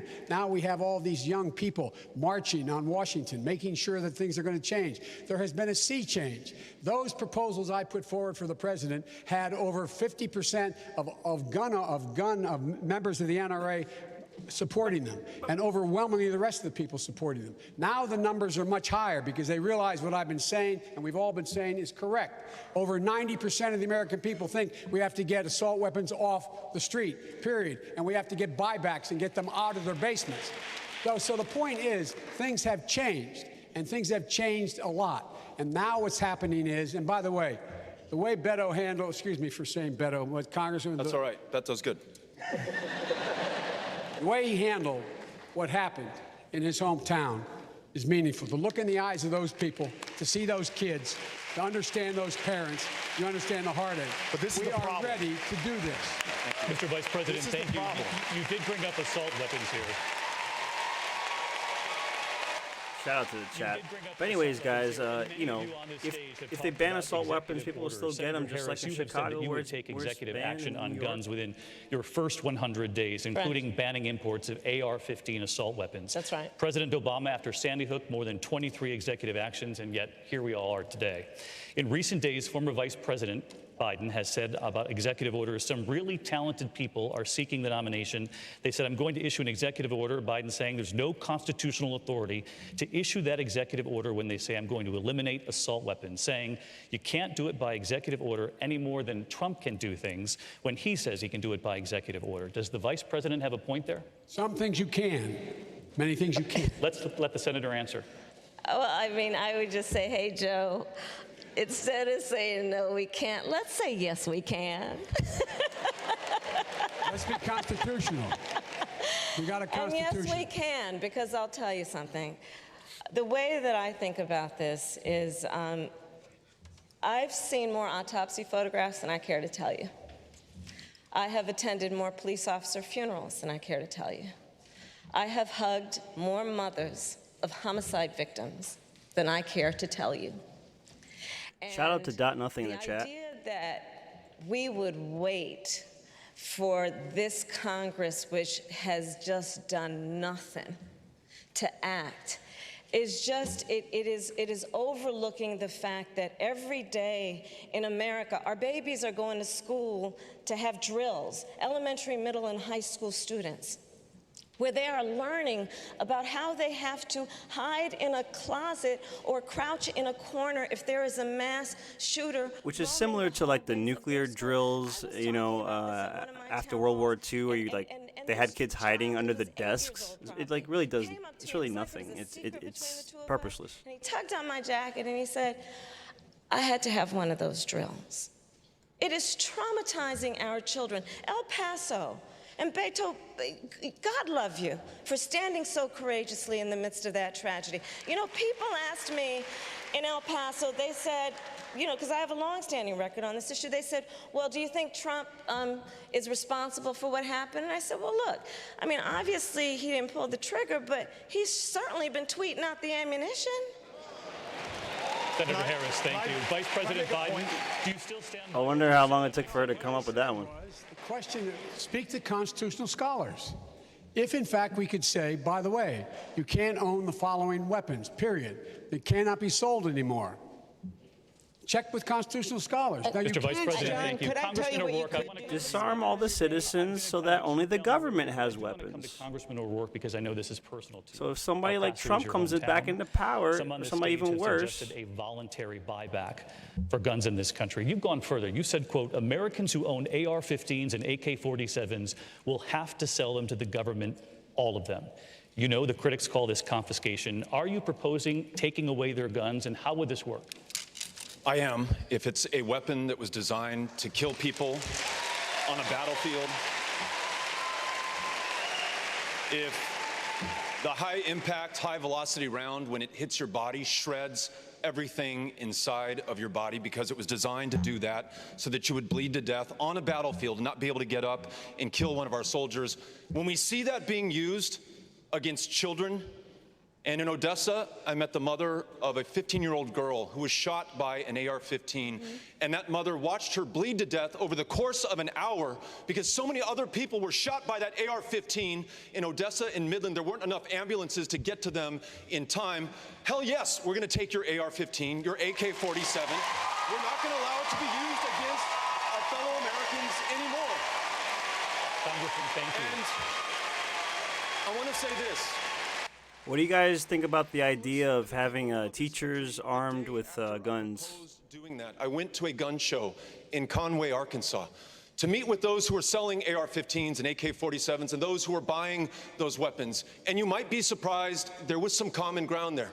Folks who said, I would willingly give that up, cut it to pieces. I don't need this weapon to hunt, to defend myself. It is a weapon of war. So let's do the right thing, but let's bring everyone in America into the conversation, Republicans, Democrats, gun owners, and non-gun owners alike. May I make a point? Congressman, thank you. I want to bring in Senator Klobuchar on this, because you've often talked about your uncle. That nothing has a good point.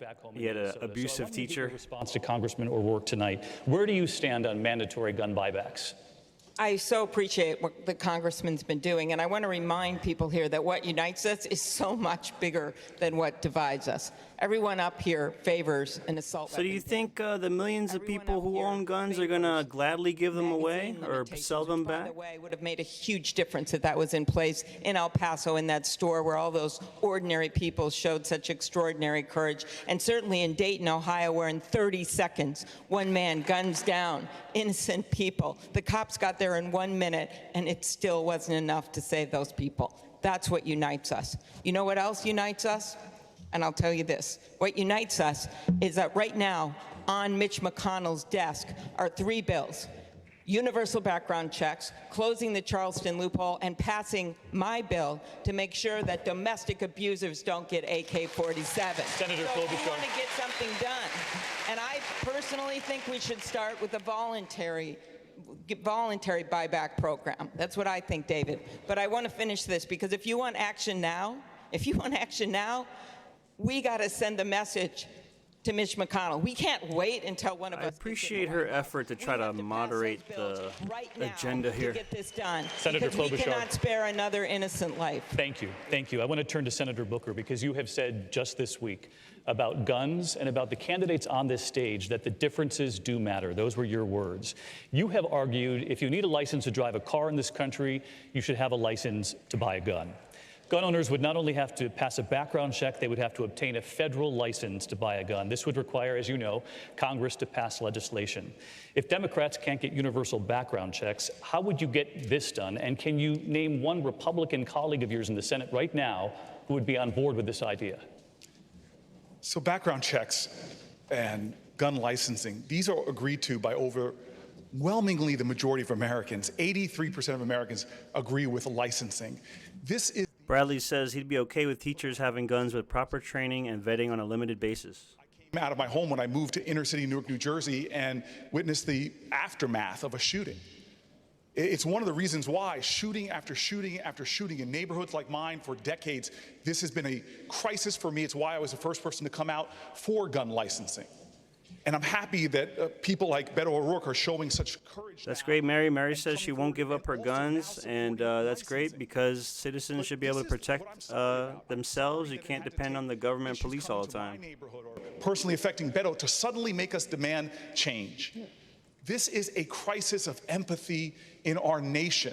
We are never going to solve this crisis if we have to wait for it to personally affect us or our neighborhood or our community before we demand action. You want to know how we get this done? We get this done by having a more courageous empathy where people don't wait for this hell to visit upon their communities. They stand up and understand the truth of what King said, that injustice anywhere is a threat to justice everywhere. I will lead change on this issue because I have seen what the carnage creates in communities like mine, because we forget national shootings, these mass shootings are tragedies, but the majority of the homicide victims come from neighborhoods like mine. Nobody has ascended to the White House that will bring more personal passion on this issue. I will fight this.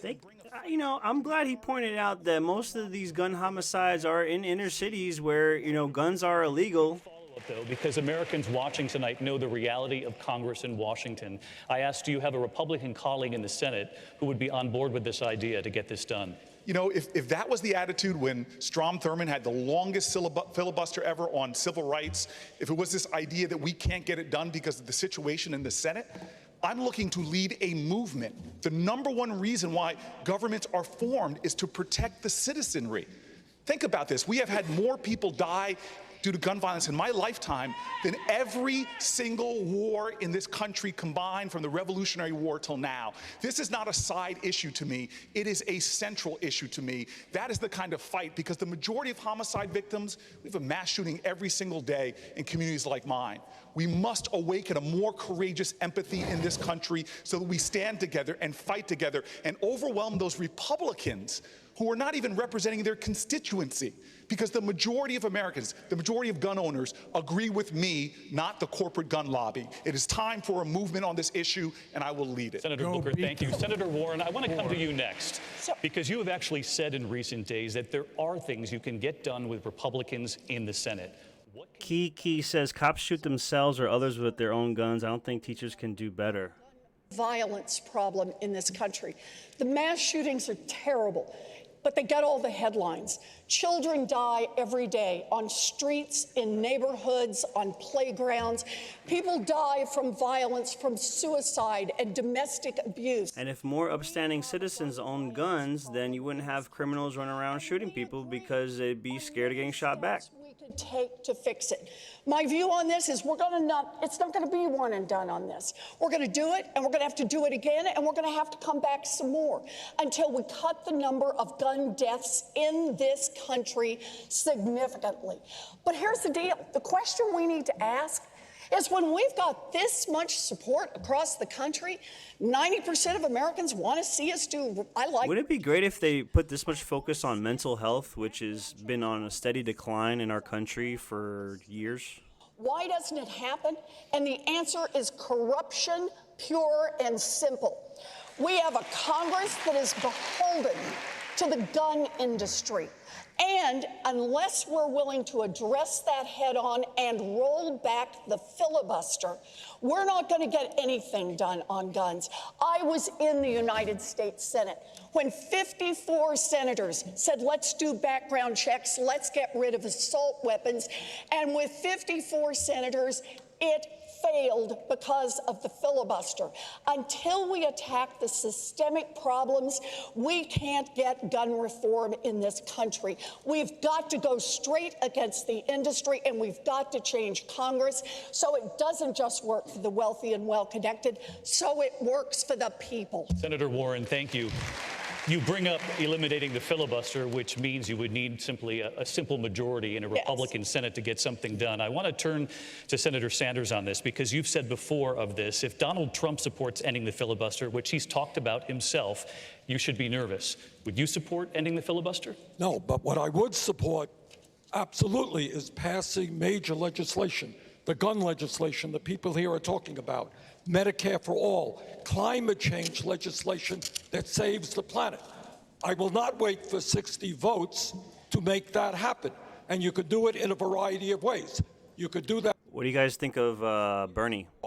You have a vice president who will, in fact, tell the Senate what is appropriate and what is not, what is in order and what is not. But I want to get back to a point that Elizabeth made, and that, in fact, in terms of gun issues, and picking up on Corey and Beto and everybody else, what we are looking at is a corrupt political system. And that means whether it is the drug companies or the insurance companies or the fossil fuel industry determining what's happening in Washington, or in this case, you got an NRA, which has intimidated the President of the United States and the Republican leadership. I am proud that year after year I had an F rating from the NRA. And as president, I will not be intimidated by the NRA. Senator Sanders, thank you. May I respond? Can I? We've been hearing a lot about what's been happening here in Texas. Only a few weeks ago, time to speak some Spanish. Latinos in modern U.S. history happened in this state, in El Paso. So the fear among Latinos, and you know this, is very real. So let me start with an issue that is causing a lot of division in this country, immigration. Vice President Biden, as a presidential candidate in 2008, you supported the border wall, saying, unlike most Democrats, I voted for 700 miles of fence. This is what you said. Then you served as vice president in an administration. The border wall was a Democratic position in the 90s. the most ever in U.S. history. Did you do anything to prevent those deportations? I mean, you've been asked this question before and refused to answer, so let me try once again. Are you prepared to say tonight that you and President Obama made a mistake about deportations? Why should Latinos trust you? What Latinos should look at is comparing this president to the president we have is outrageous. Number one, we didn't lock people up in cages. We didn't separate families. We didn't do all of those things. Number one. Number two, by the time this is the president who came along with the DACA program. No one had ever done that before. This is the president who sent legislation to the desk saying he wants to find a pathway for the 11 million undocumented in the United States of America. This is the president. Is he talking about Obama again? Deal. So I'm proud to have served with him. What I would do as president is several more things, because things have changed. I would, in fact, make sure that we immediately surge to the border. All those people are seeking asylum. They deserve to be heard. That's who we are. We're a nation that says if you want to flee and you're fleeing oppression, you should come. I would change the order that the president just changed, saying women who were being beaten and abused could no longer claim that as a reason for asylum. And by the way, retrospectively, you know, the 25th anniversary of the Violence Against Women Act is up. The Republican Congress has not reauthorized it. Let's put pressure on them to pass the Violence Against Women Act now. But then we'll go back. You didn't answer the question. Well, the question I did is, did you make a mistake with those deportations? The president did the best thing that was able to be done at the time. How about you? I'm the Vice President of the United States. Secretary Castro, would you want to respond to Vice look, President Biden? you know- And let me put this in context, because your party controlled the White House and Congress in 2009 and didn't pass immigration reform. And this broke a promise made by President Barack Obama to Latinos. So why should voters trust Democrats now? I mean, now it is even more difficult, as you know, because you need Republican votes in the Senate. So are you willing, for instance, to give up DACA, or give up a path to citizenship, or even agree to build a wall in order to legalize 10.5 million undocumented immigrants? No, he wants open borders. Thank you very much for that question. And look, I agree that Barack Obama was very different from Donald Trump. Donald Trump has a dark heart when it comes to immigrants. He built his whole political That's a Clinton talking point, dark heart. fear-mongering and otherizing migrants, and that's very different for Barack Obama. But my problem with Vice President Biden, and Corey pointed this out last time, is every time something good about Barack Obama comes up, he says, oh, I was there, that's me too. And then every time somebody questions part of the administration that we were both part of, he says, well, that was the president. I mean, he wants to take credit for Obama's work, but not have to answer to any questions. I mean, Vice President Biden, you have, I don't get that. You have 45 seconds. Let me just say, what I said. let me just say that I was the first candidate in early April to put forward an immigration plan. You know why? Because I'm not afraid of Donald Trump on this issue. I'm not going to backpedal. I'm not going to pretend like I don't have my own vision for immigration. So we're not going to give up. Everybody's trying to bring the energy tonight. For anybody. I believe that on January 20th, 2021, we're going to have a Democratic president. We're going to throw out Mitch McConnell and John Cornyn and have a Democratic Senate and a Democratic House, and we're going to pass immigration reform within the first 100 days. Vice President, 45 seconds. I like it when there's a balance, when there's like, okay, Republican president, Democratic in the House, or whatever. Barack Obama all 8 years. Or vice versa. Good, bad, and indifferent. That's where I stand. I did not say I did not stand with him. Okay, Senator Warren, hundreds of children have been separated from their parents at the border, and recently in Mississippi, we saw the largest immigration rate in a decade. You want to replace ICE, the agency in charge of rounding up undocumented immigrants. So how would you deal with the millions of immigrants who arrive legally but overstay their visas? And how would you stop hundreds of thousands of Central Americans who want to migrate to the U.S.? Well, I start with a statement of principles, and that is, in this country, immigration does not make us weaker, immigration makes us stronger. I want to see us expand legal immigration and create a pathway to citizenship for our dreamers, but also for their grandparents and for their cousins, for people who overstayed student visas, and for people who came here to work in the fields. I want to have a system that is a path to citizenship without social welfare and achievable. Down at the border, We've got to rework this entirely. A system right now that cannot tell the difference in the threat posed by a terrorist, a criminal, and a 12-year-old girl is not a system that is keeping us safer, and it is not serving our values. Mr. Yang. I want to add one more part on this because I think we have to look at all the pieces. Why do we have a crisis at the border? In no small part because we have withdrawn help from people in Central America who are suffering. We need to restore that help. We need to help establish and reestablish the rule of law so that people don't feel like they have to flee for their lives. We have a crisis that Donald Trump has created and hopes to profit from politically. We have to have the courage to stand up and fight back. Mr. Yang, it is true that in the last few years we have seen the most severe anti-immigrant measures, from putting kids in cages to limiting asylum for people fleeing gangs and domestic violence. Demetu Cartera says Democrats for decades says the same thing, but nothing has been accomplished. So are you willing to raise the number of legal immigrants from 1 million to 2 million per year? And should there be a merit system? It's because a lot of companies benefit from illegal immigration. They don't have to pay the minimum wage or whatever. Sorry. Stuff like My that. father grew up on a peanut farm in Asia with no floor, and now his son is running for president. That is the immigration story that we have to be able to share with the American people.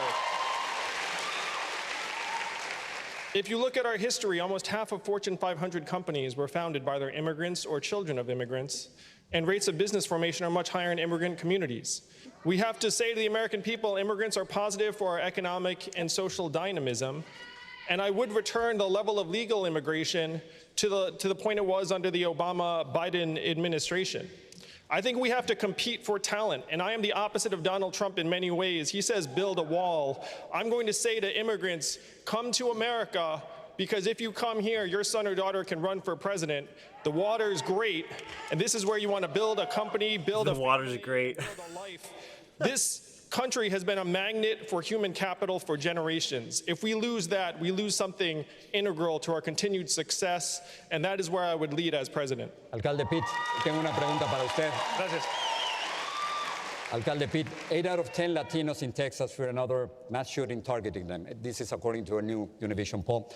President Trump has called Mexican immigrants rapists and killers, tried to ban Muslims from entering the country, and separated children from their parents. His supporters have chanted, build the wall and send her back. Do you think that people who support President Trump and his immigration policies are racist? Anyone who supports this is supporting racism. Este es racismo y es sencillo. The only people, though, who actually buy into just this called like 60 president's million hateful people rhetoric racist. around immigrants are people who don't know any. We have an opportunity to build an American majority around immigration reform. In my community, a group of conservative Republicans rallied around an individual, a beloved local individual who was deported when he went into ICE to try to get his paperwork sorted out, because they never thought it would happen to him. In some of the most conservative rural areas of Iowa, I have seen communities that embraced immigration grow, and it's why part of my plan for revitalizing the economies of rural America includes community renewal visas that would allow cities and towns and counties that are hurting not only for jobs but for population to embrace immigration as we have in my city. You know, the only reason that South Bend is growing right now, after years of shrinking, is immigration. It's one of the reasons we acted, not waiting for Washington, to create city-issued. Yeah, a lot of people are leaving the middle of America and going to the big cities, which are overcrowding the cities. We have an opportunity to actually get something done.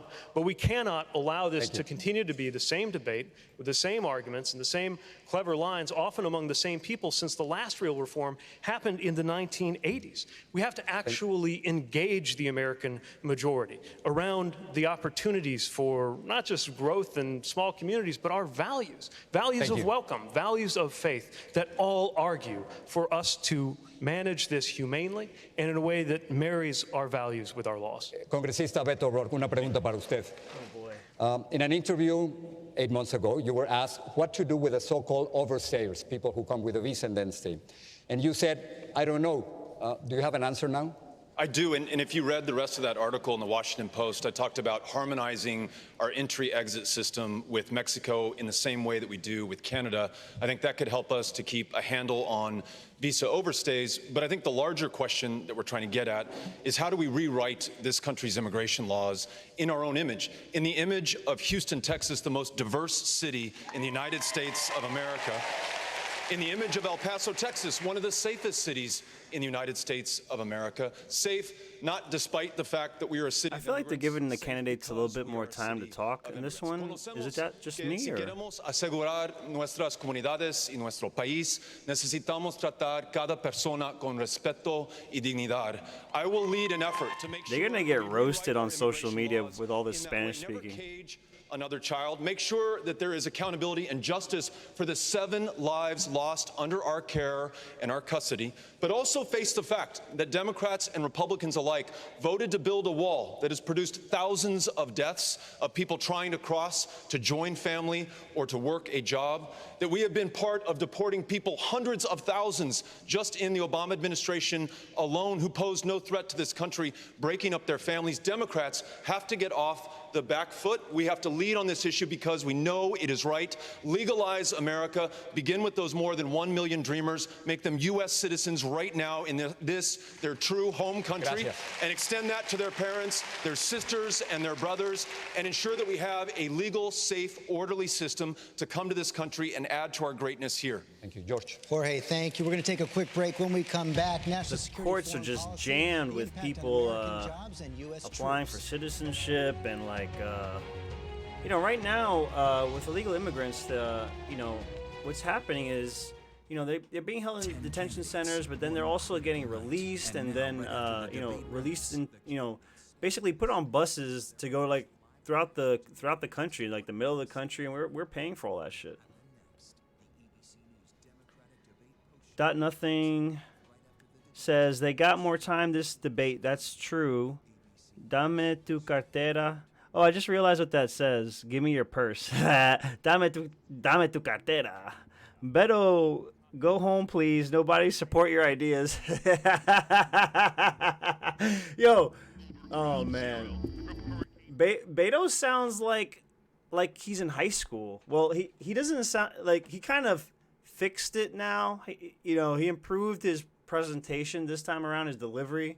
But before he used to talk like this, and like he's in front of the class and is kind of nervous because he forgot his homework, and And man, I really wish Tulsi was in this debate. It's really a crime that you got characters like Julian and Klobuchar, but you don't have Tulsi. She's setting the internet on fire over here. And you got Sleepy Joe, barely alive. Kiki says the watered flit is great. Oh, no, that's bad. I should not even laugh at that. Damn, that is savage. Bradley Piero says it's a cat fight for who can fall further left. Yup, they're alienating 80% of voters by wanting to give benefits to illegals. And Beto turns 100% of voters away with his Spanish speaking and hand flailing. Yeah, in the pre-show, I was airing the interview with Dave Rubin and Tulsi Gabbard, and Tulsi was saying how she met some lady from Central America at a campaign rally stop, and the lady was saying, like, please don't resort to identity politics, like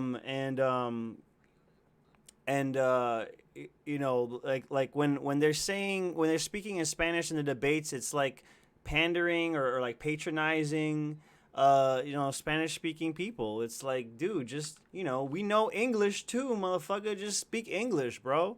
Like, why you gonna waste time speaking your broken ass Spanish, man? Come on now. Dame tu cartera says Beto is good for a car salesman. Nah, I would not buy a car from Beto. Bradley says used cars.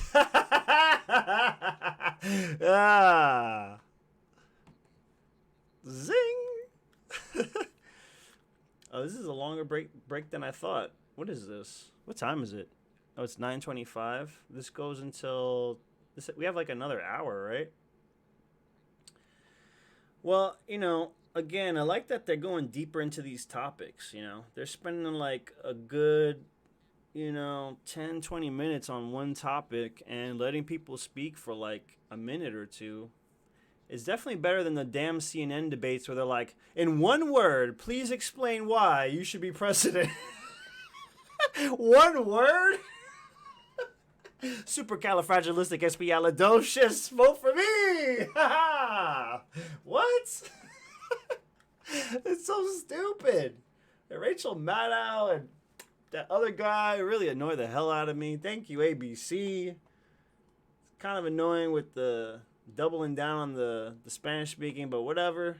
It's still better than CNN, I guess. Who are you guys looking to vote for in 2020? I'm hoping that Tulsi runs independent because, I don't know, that's the only candidate I see that I'm comfortable with voting for.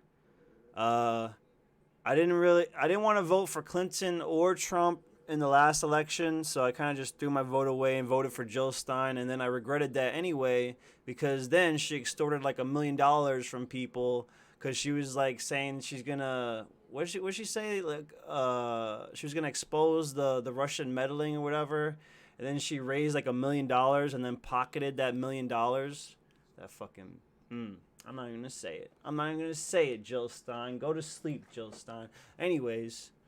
Yeah, and like really, I was open-minded about Trump. Some of his policies are good. He did, do some criminal justice reform, but we really got to end these wars.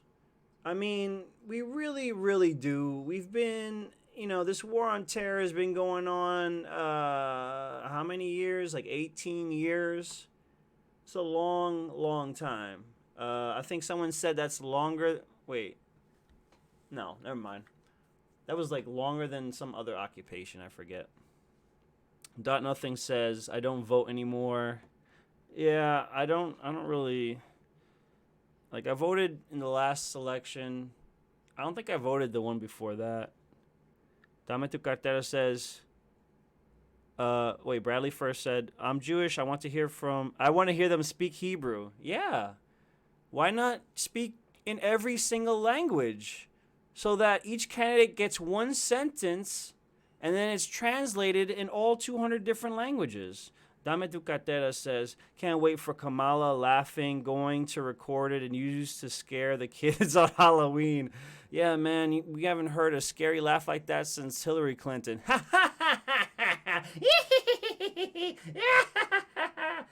Nah, Kamala's a joke. She leans on emotional appeals. She tries to act like she's upset. We know she has no soul. Come on now. She was a prosecutor. She ain't got no feelings. Come on. Yang would Please not know that we repeal the need to tariffs? hammer out a deal because right now the tariffs are pummeling producers and farmers in Iowa who have absolutely nothing to do with the imbalances that we have with China. A CEO friend of mine was in China recently, and he said that he saw pirated U.S. intellectual property on worker workstations to the tune of thousands of dollars per head. And he said, one, how can my workers compete against that? And two, think about all the lost revenue to American companies. So the imbalances are real, but we have to let the Chinese know that we recognize that President Trump has pursued an arbitrary and haphazard trade policy that has had victims on both sides. So no to repealing the tariffs immediately, but yes to making sure we come to a deal that addresses the concerns of American companies and American producers. Interesting that he wouldn't repeal the tariffs right away. I'm sure everybody else will say that they will. The Chinese are just going to wait him out so they can get a Democrat who they can take advantage of. How do you think about China? We've seen President Trump call President Xi both an enemy and a friend.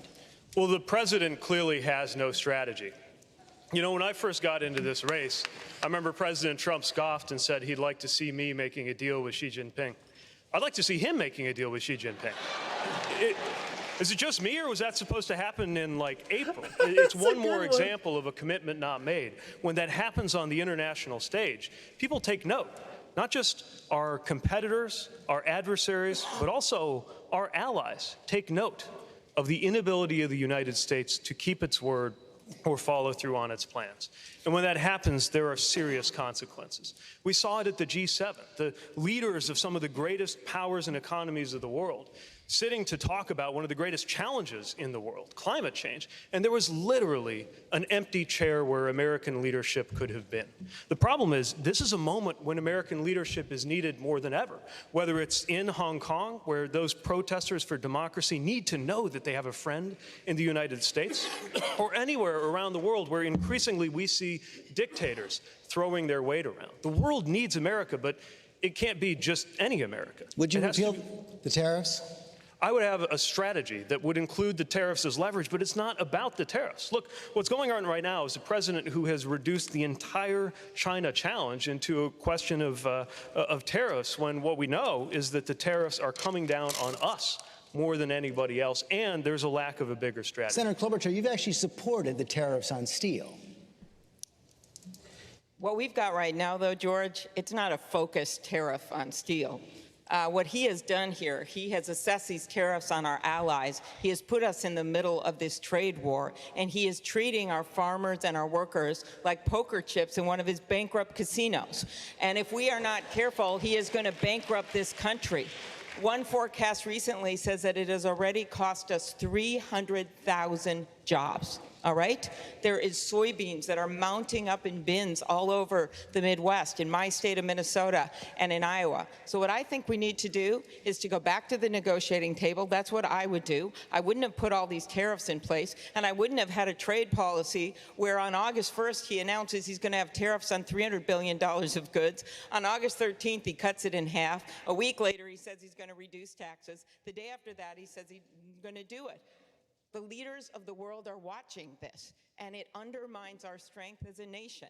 And yes, we want fair trade, but we must work with the rest of the world. And he has made a mockery of focused trade policy, which I think means enforcement, like we've done in northern Minnesota, passing bills, getting President Obama to do more on that, so that our workers can benefit. So we are importing, exporting goods, and making sure that is a competitive policy, where our goal is that we are making... Sorry, my mic was muted. That was another thing that was disappointing about Trump, is that his strong-arm tactics don't always work. He has to use some soft power, give some incentive for countries to want to work with us. Country. I want to pick up on what Senator Klobuchar was saying there. She said she'd go back to the negotiating table. The question is, what do you do for leverage? Where do you get it? Well, look, I agree with those who have said that this erratic, haphazard trade war is hurting American families. As Senator Klobuchar said, 300,000 American jobs. It's estimated that it's cost $600 to the average American family. Just a couple of days ago, 60% of Americans said that they believe that we're in for a recession next year. So when I become president, I would immediately begin to negotiate with China to ratchet down that trade war. We have leverage there. I also believe, though, that we need to return to a leader when it comes to things like human rights. We have millions of Uyghurs, for instance, in China, that right now are being imprisoned and mistreated. And in North Korea, this president is elevating a dictator.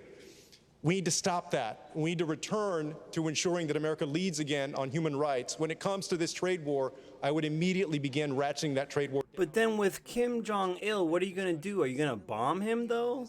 Conversation. President Obama signed the Trans-Pacific Partnership. In part, it was designed to rein in China, to bring China in to some kind of regulation. What do you think he got wrong? So our trade policy in America has been broken for decades. And it has been broken because it works for giant multinational corporations and not for much of anyone else. These are giant corporations that, shoot, if they can save a nickel by moving a job to a foreign country, they'll do it in a heartbeat. And yet, for decades now, who's been whispering in the ears of our trade negotiators? Who has shaped our trade policy?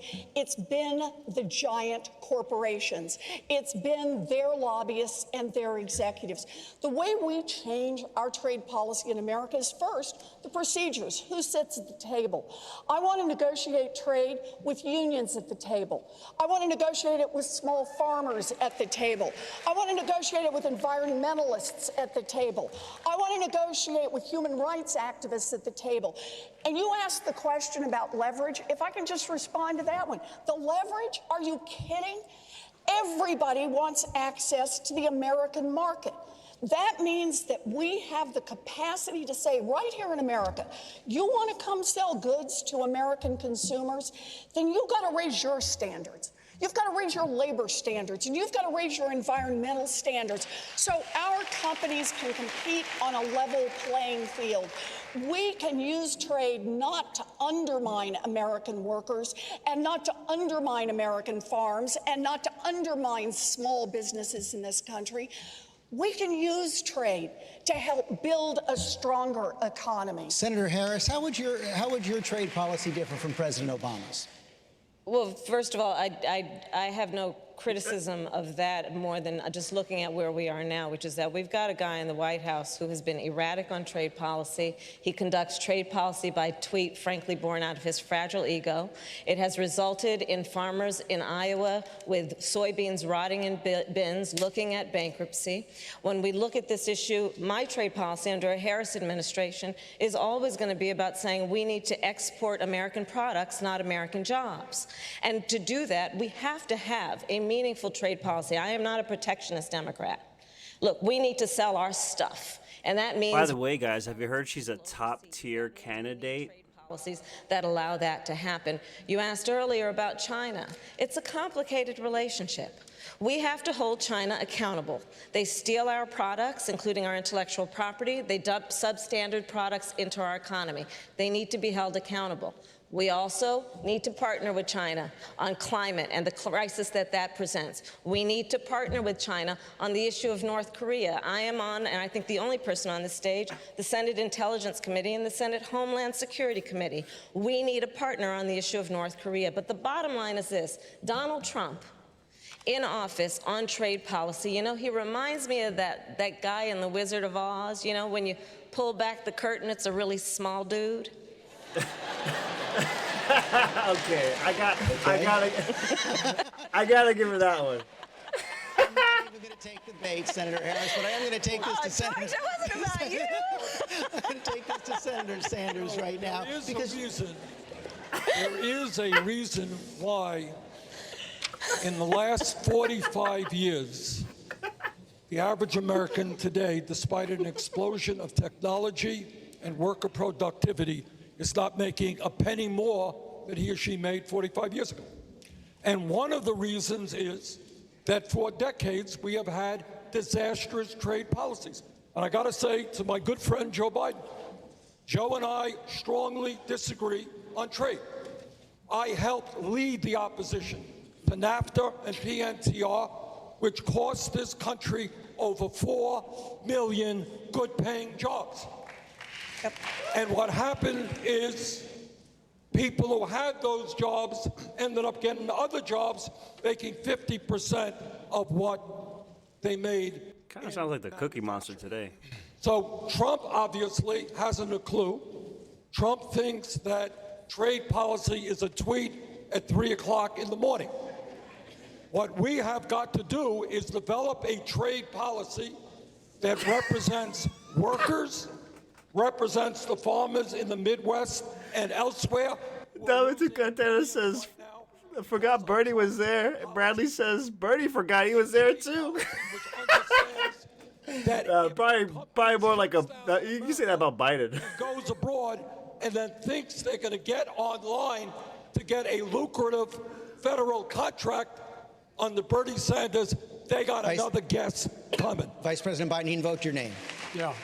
Well, look, we're either going to make the policy or China's going to make the rules of the road.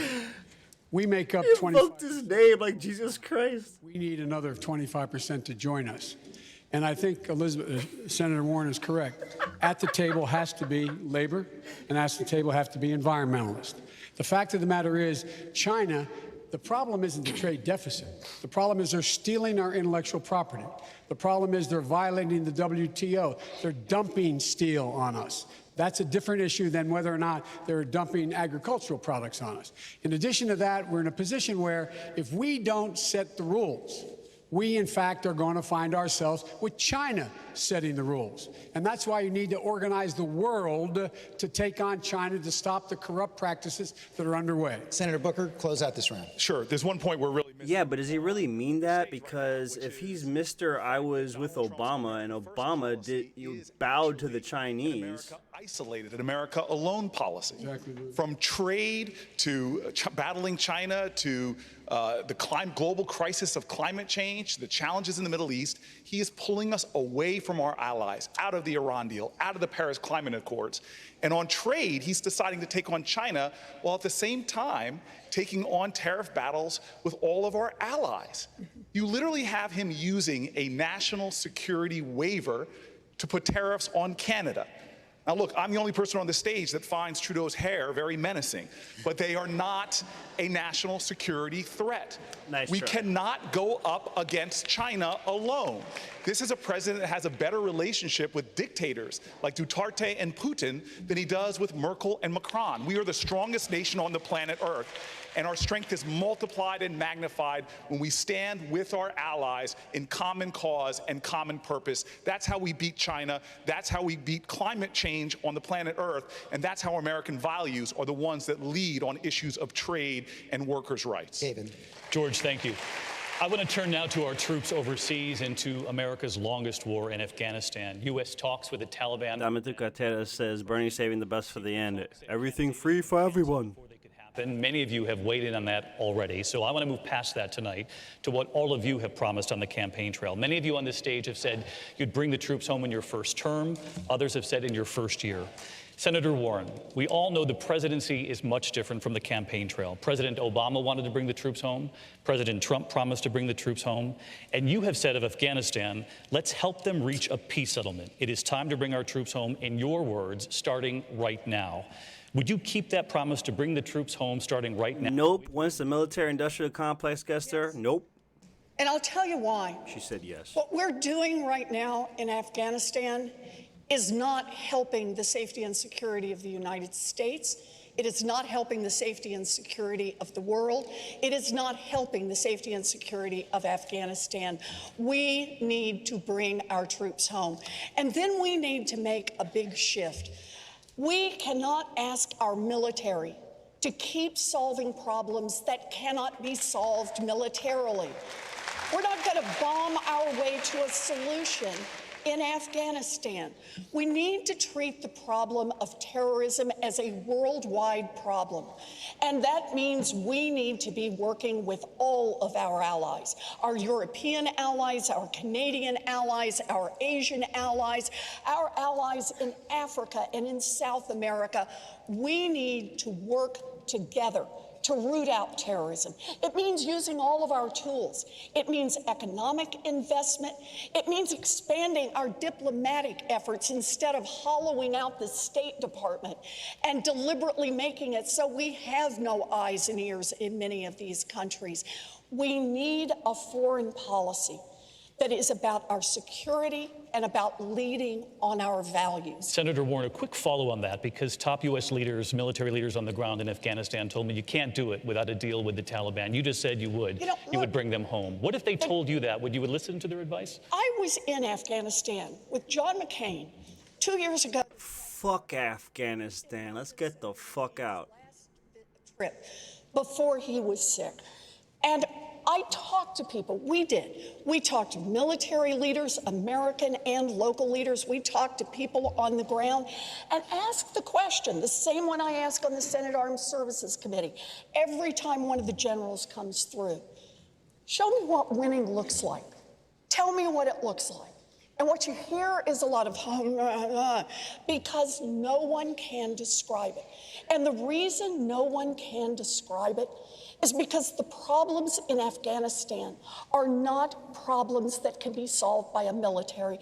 I have 3 older brothers who all served in the military. That's right. I understand firsthand the kind of commitment they have made. They will do anything we ask them to do. but we cannot ask them to solve problems that they alone cannot solve. We need to work with the rest of the world. We need to use our economic tools. Damitu Katera says, let's bring the troops home, then it'll be a heaven for ISIS. And we need to make the whole world safer, not keep troops bombing in Afghanistan. Senator Warren. I say let them, because 9/11 happened because the FBI knew Osama bin Laden was planning something, and then the government basically stopped those agents from pursuing Osama bin Laden. So 9/11 could have been averted. Our judgment, the Afghans need support to deal with the level of violence. If he's not even using the word withdrawal, would you put your promise to bring troops home in the first year on hold to follow the advice? You know, I served under General Dunford, way under General Dunford in Afghanistan. And today, September 12th, 2019, means that today you could be 18 years old enough to serve, and have not been alive on 9/11. We have got to put a... That's crazy. That's a crazy thought. The way we do it is see to it that that country will never again be used for an attack against our homeland, and that does not require an open-ended commitment of ground troops. Let me say something else, because if there's one thing we've learned about Afghanistan, from Afghanistan, it's that the best way not to be caught up in endless war is to avoid starting one in the first place. And so, when I am president, an authorization for the use of military force will have a built-in 3-year sunset. Congress will be required to vote, and a president will be required to go to Congress to seek an authorization. Because if our troops can summon the courage to go overseas... Oh, you mean like how the Constitution been said that? ...is summon the courage to take a vote on whether they ought to be there. By the way, we also have a president right now who seems to treat troops as props, or worse, tools for his own enrichment. We saw what's going on with flights apparently being routed through Scotland just so people can stay at his hotels. I'll tell you, as a military officer, the very first thing that goes through your mind, the first time you ever make eye contact with somebody that you are responsible for in uniform, is do not let these men and women down. This president is doing exactly that. I will not. Mayor Buttigieg, thank you. I want to turn to Vice President Biden, because the concerns about any possible vacuum being created in Afghanistan if you pull the U.S. troops out has been heightened by what we've seen in recent days on the ground in Iraq. When you were Vice President, President Obama turned to you to bring the troops home from Iraq. You have said on the campaign trail, quote, "I made sure the president turned to me and said, Joe, get our combat troops out of Iraq." There was a major drawdown of U.S. troops, and then ISIS seized, by some estimates, 40% of the territory in Iraq. You then had to send thousands of troops back. Let them have it. Was it wrong to pull out of Iraq that quickly, and did the move actually help ISIS take hold? You're never gonna get rid of those terrorists. They're always gonna be around. And not with a gun, and I admire my friend for his service. But I've been out of Afghanistan, I think, more than anybody on this, and it's an open secret. You reported a long time ago, George, that I was opposed to the surge in Afghanistan. The whole purpose of going to Afghanistan was to not have a counterinsurgency, meaning that we're going to put that country together. It cannot be put together. Let me say it again. It will not be put together. It's 3 different countries. Pakistan owns the 3 counties, the 3 provinces, and the east. They're not any part of it. The economies run it. I will go on and on, but here's the point. The point is that it's a counter-terrorism strategy.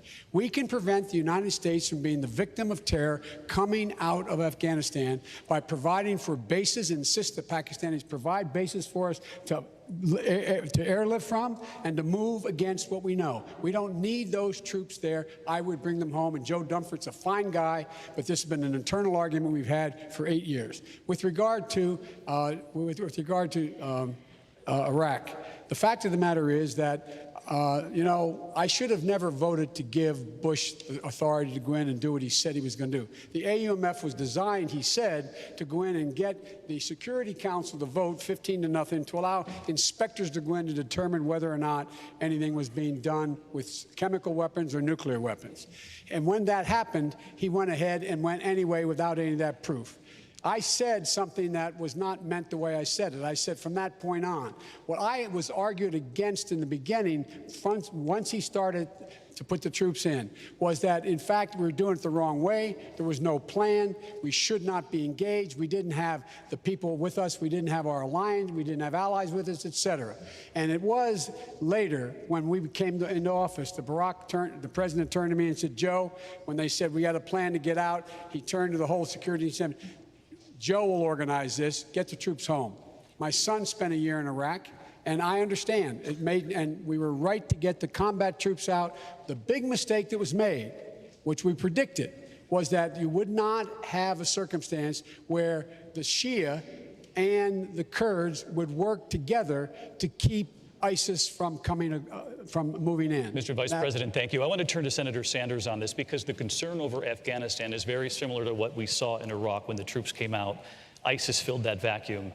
What do you make of people out there who are worried that if we pull out U.S. troops too quickly from Afghanistan, it will create safe haven all over again, like the plotters of 9/11? David, let me answer that, but let me just comment on something that the Vice President said.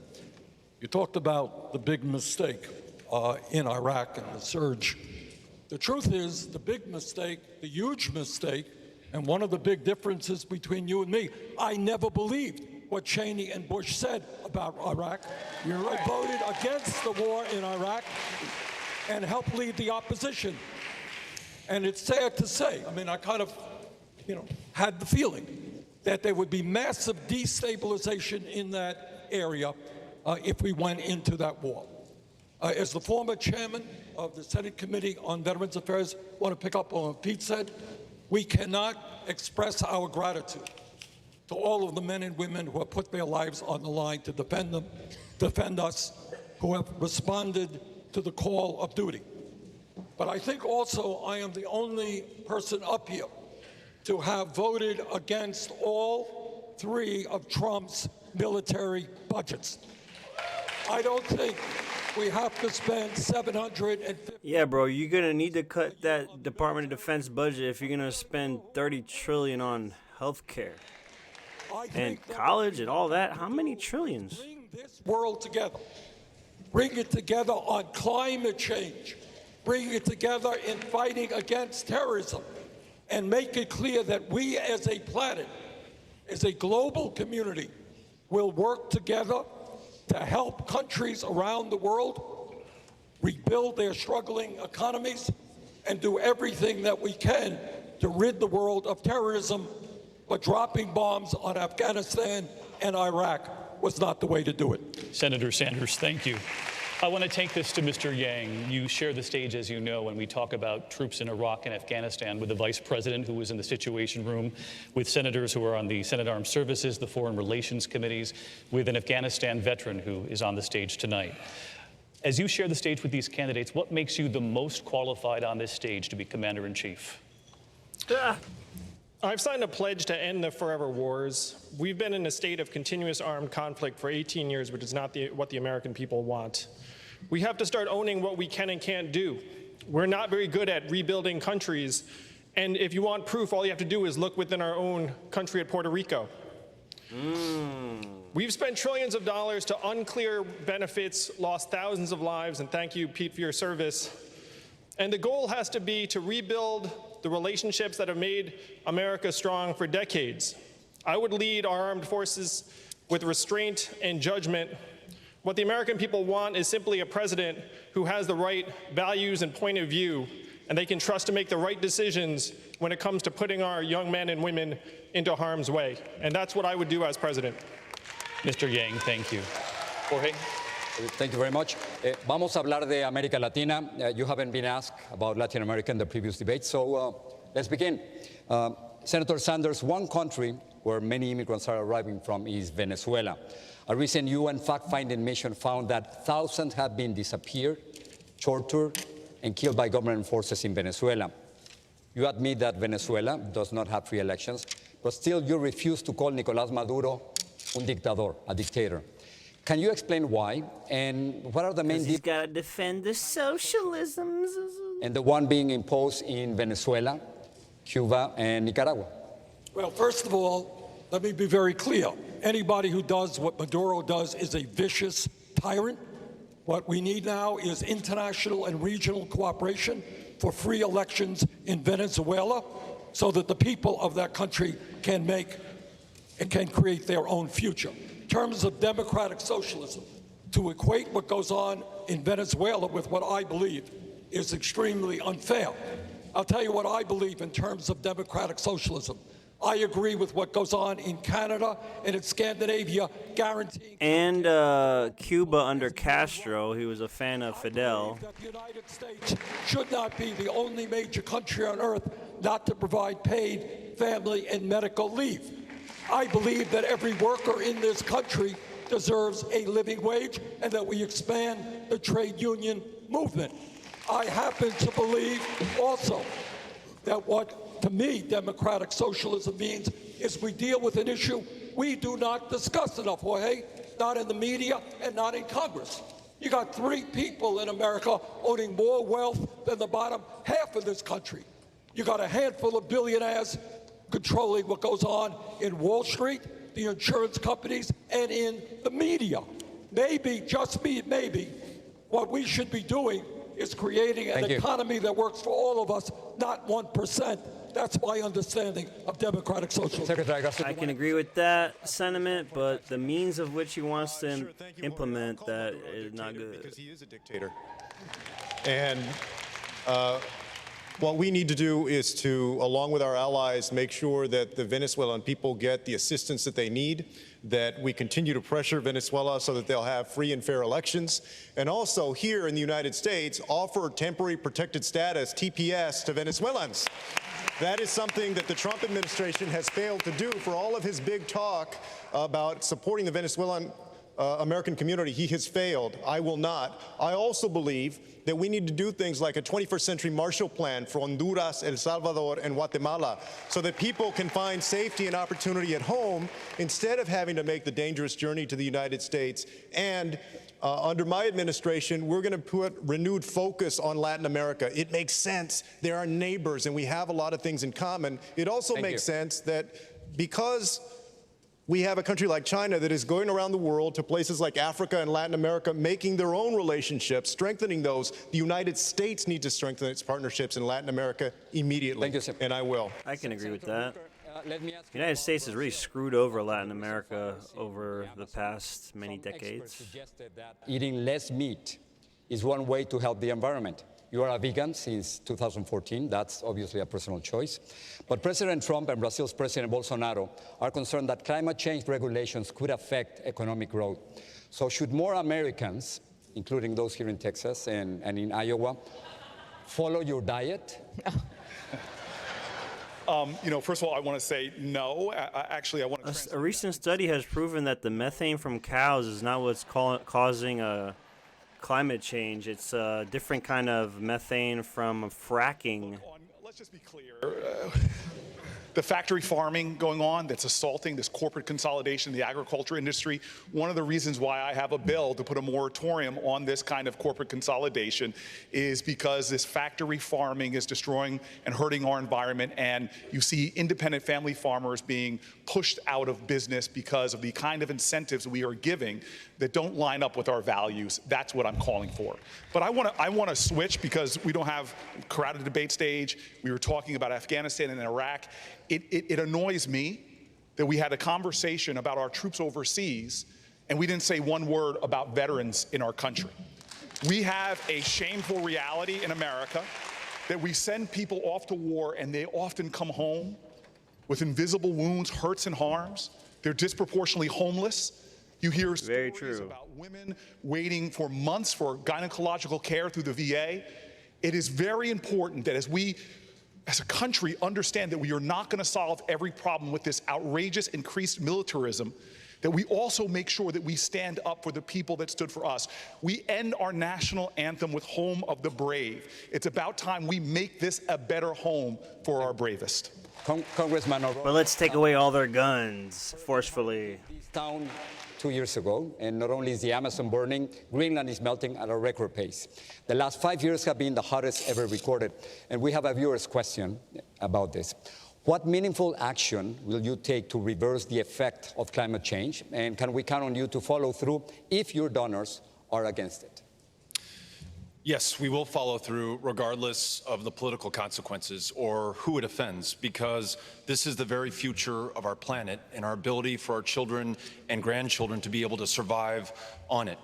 We will make sure that we get to net zero greenhouse gas emissions no later than the year 2050, that we are halfway there by 2030, that we mobilize $5 trillion over the next 10 years to do that, that we invest here in Houston, Texas, with pre-disaster mitigation grants to protect those communities that are vulnerable to flooding, given the fact that this town has seen 3 500-year floods in just 5 years. You'd like to think you're good for 1,500 years, but you're not. They're coming faster and larger and more devastating than ever. We're also going to make sure that we free ourselves from a dependence on fossil fuels and embrace renewable wind and solar energy technology, as well as the high-paying, high-skill. Part of the reason of those floods is that a lot of those communities aren't even built for massive rain. Like, I lived in San Antonio, and we get floods all the time because there was nowhere for the water to drain. No-till farming, regenerative agriculture can pull carbon out of the air and can drive it and sequester it into the soil.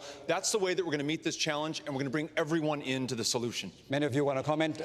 Let's try to see if we can go very fast. Senator Klobuchar. Thank you. This is the existential crisis of our time. It's, you know, that movie, The Day After Tomorrow? It's today.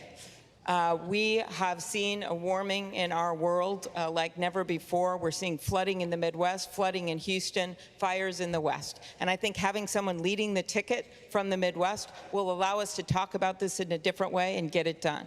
On day one, I will get us back into the International Climate Change Agreement. On day two, I will bring back the clean power rules that President Obama had worked on. On day three, I will bring back the gas mileage standards. You can do all that without Congress, which is good.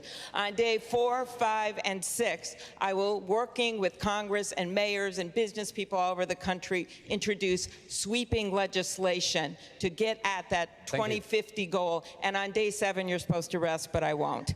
Senator This Warren. is what we need to do if we're going to get at climate change. We have to take this on as a crisis that's happening right now. Senator Warren, should American foreign policy be based around the principle of climate change? Yes. We need to work on every front on climate change. It is the threat to every living thing on this planet, and we are running out of time. Every time the scientists go back, they say we have less and less time than we thought we had. But that means we've got to use all the tools. One of the tools we need to use are our regulatory tools. I have proposed, following Governor Inslee, that we, by 2028, cut all carbon emissions from new buildings, by 2030, carbon emissions from cars, and by 2035, all carbon emissions from the manufacture of electricity. That alone, those three, will cut our emissions here in the United States by 70%. And then tax the carbon emissions coming from human beings and pets. Around the world to clean, but understand this one more time. Why doesn't it happen? As long as Washington is paying more attention to money than it is to our future, we can't make the changes we need to make. We have to attack the corruption head on so that we can save our planet. Senator Harris, 45 seconds. When I think about this issue, it really is through the lens of my baby nieces who are 1.5 and 3 years old. When I look at what is going to be the world if we do nothing when they turn 20, I'm really scared. And when I've been in the United States Senate for now the last 2.5 years, and I look at our counterparts, the Republicans in the United States Senate, they must be looking at their children. And then when they look at the mirror, I don't know what they see, but it's a lack of courage. And this is an issue that, yes, it represents an existential threat. It is also something we can do something about. This is a problem that was created by human behaviors. And we can change our behaviors in a way that saves our planet. I've seen it happen in California. I took on, as the Attorney General of California, I ran the second largest Department of Justice in the United States, second only to the United States Department of Justice. I took on the big oil companies, and we saw progress. If any of you have been to Los Angeles 20 years ago, you'll remember that sky was brown. You go there now, the sky is blue, and you know why? Because leader just decided to lead, and we took on these big fossil fuel companies. We have some of the most important and strongest laws in the country, and we made a difference. And my point being, I've done it before, and I will lead as president on this issue because we have no time. The clock is ticking, but we need courage and we need courageous leadership. We can get this done. Mr. Yang.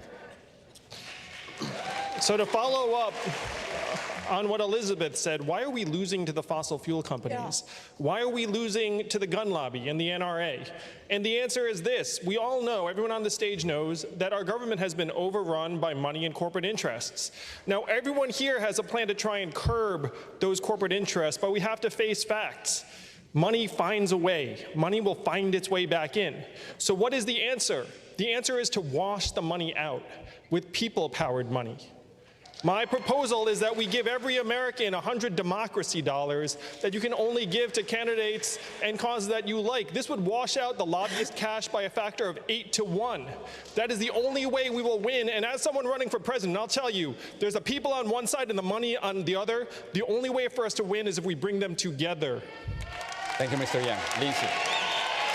I'd like to have an academic discussion now about education. Mr. Yang, we'll stay with you. Here in Houston, the school district is facing yet another year of spending cuts. Like $1,000 for all 330 million plus Americans. Thousands of students are leaving traditional public schools and going to charter schools. You're the most vocal proponent on this stage for charter schools. You have said that Democrats who want to limit them are, quote, just... I would imagine the inflation would skyrocket with that kind of proposal. Isn't taxpayer money better spent on fixing traditional public schools? Let me be clear, I am pro-good school. I've got a kid, one of my little boys just started public school last week, and I was not there because I was running for president. So we need to pay teachers more because the data clearly shows that a good teacher is worth his or her weight in gold. We need to lighten up the emphasis on standardized tests, which do not measure anything fundamental about our character or human worth. But here's the big one. The data clearly shows that 65 to 70% of our students' outcomes are determined outside of the school. We're talking about time spent at home with the parents, words read to them when they're young, stress levels in the house, income, type of neighborhood. We're putting money into schools, and educators know this. We're saying you're 100% responsible for educating our kids, but you can only control 30%. They all know this. The answer is to put money directly into the families and neighborhoods to give our kids a chance to learn and our teachers a chance to teach. Mayor Buttigieg, 45 seconds to respond. Step one. So it's like the major answer to everything is give you $1,000 a month? I don't know.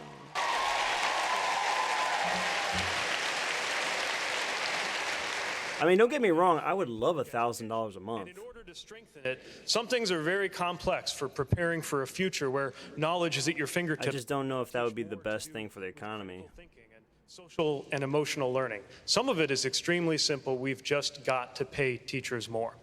And we've got to lift up the teaching profession. I always think of a story from South Bend of friends who hosted exchange students from Japan. They had a student one year who wanted to be a teacher, and they kept in touch with her when she went back to Japan and to college. She took the exam to try to become a teacher in a society that really regards teachers and compensates teachers well. And she came up just short. So you know what she did? Since she was academically good but couldn't quite make the cut to be a teacher, she had a fallback plan. She became a doctor. That is how seriously some countries treat the teaching profession. If we want to get the results that we expect for our children, we have to support and compensate the teaching profession, respect teachers the way we do soldiers, and pay them more like the way we do doctors. Senator Warren, to use Mr. Yang's term, are you just jumping into bed with teachers' unions? You know, I think I'm the only person on the stage who... Getting naked with the teachers' unions. I've wanted to be a public school teacher since I was in second grade. And let's be clear in all the ways we talk about this, money for public schools should stay in public schools, not go anywhere else. I've already made my commitment. We will have a Secretary of Education who has been a public school teacher. think this is ultimately about our values. I have proposed a 2-cent wealth tax on the top 1/10 of 1% in this country. That would give us enough money to start with our babies by providing universal child care for every baby age 0 to 5, universal pre-K for every 3-year-old and 4-year-old in this country. Thank you, Senator. Raise the wages of every child care worker and preschool teacher in this country. Cancel student loan debt for 95% of the folks who've got it. Thank you, Senator. And strengthen our unions. This is how we build an America that reflects our values, not just where the money comes from with the billionaires and corporate executives. Senator Harris, 45 seconds to respond. My first grade teacher, Mrs. Frances Wilson, God rest her soul, attended my law school graduation. I think most of us would say that we are not where we are without the teachers who believed in us. I have offered in this campaign a proposal to deal with this, which will be the first in the nation federal investment in closing the teacher pay gap, which is $13,500 a year. Because right now in our public schools, our teachers, 94% of them are coming out of their own pocket to help pay for school supplies. And that is wrong. I also want to talk about where we are here at TSU and what it means in terms of HBCUs. I have, as part of my proposal, that we will put $2 trillion into investing in our HBCUs for teachers because one, as a proud graduate of a historically black college and university, I will say that it is our HBCUs that disproportionately produce teachers and those who serve in these many professions. But Thank you, Senator. But this is a critical point. If a black child has a black teacher before the end of 3rd grade, they are 13% more likely to go to college. If that child has had 2 black teachers before the end of 3rd grade, they are 32% more likely to go to college. So when we talk about investing in our public education system, it is at the source of so much. When we fix it, that will fix so many other things. We must invest in the potential of our children. And I strongly believe you can judge a society based on how it treats its children, and we are failing on this issue. My first step as president, audit the entire federal government. All right, here's the answer. We are the wealthiest country in the history of the world, and yet we have the highest child poverty rate of almost any country on earth. We have teachers in this country who are leaving education because they can't work 2 or 3 jobs to support themselves, which is why under my legislation, we will move to see that every teacher in America makes at least $60,000 a year. What we will also do, Regardless of where you live, that doesn't make sense. colleges and universities and HBCUs debt-free. And what we will also do, because this is an incredible burden on millions and millions of young people who did nothing wrong except try to get the education they need, we are going to cancel all student debt in this country. Thank you, Senator. And Thank we you, are Senator. going to Okay, how are you going to do that, though? a tax on Wall Street speculation. Thank you, Senator. Mr. Tax on Wall Street speculation. Inequality in schools and race. In a conversation about how to deal with segregation in schools back in 1975, you told a reporter, "I don't feel responsible for the sins of my father and grandfather. I feel responsible for what the situation is today, for the sins of my own generation, and I'll be damned if I feel responsible to pay for what happened 300 years ago." You said that some 40 years ago. But as you stand here tonight, what responsibility do you think that Americans need to take to repair the legacy of slavery in our country? Well, they have to deal with look, there is institutional segregation in this country. And from the time I got involved, I started dealing with that. Redlining, banks, making sure that we are in a position where, look, we talk about education.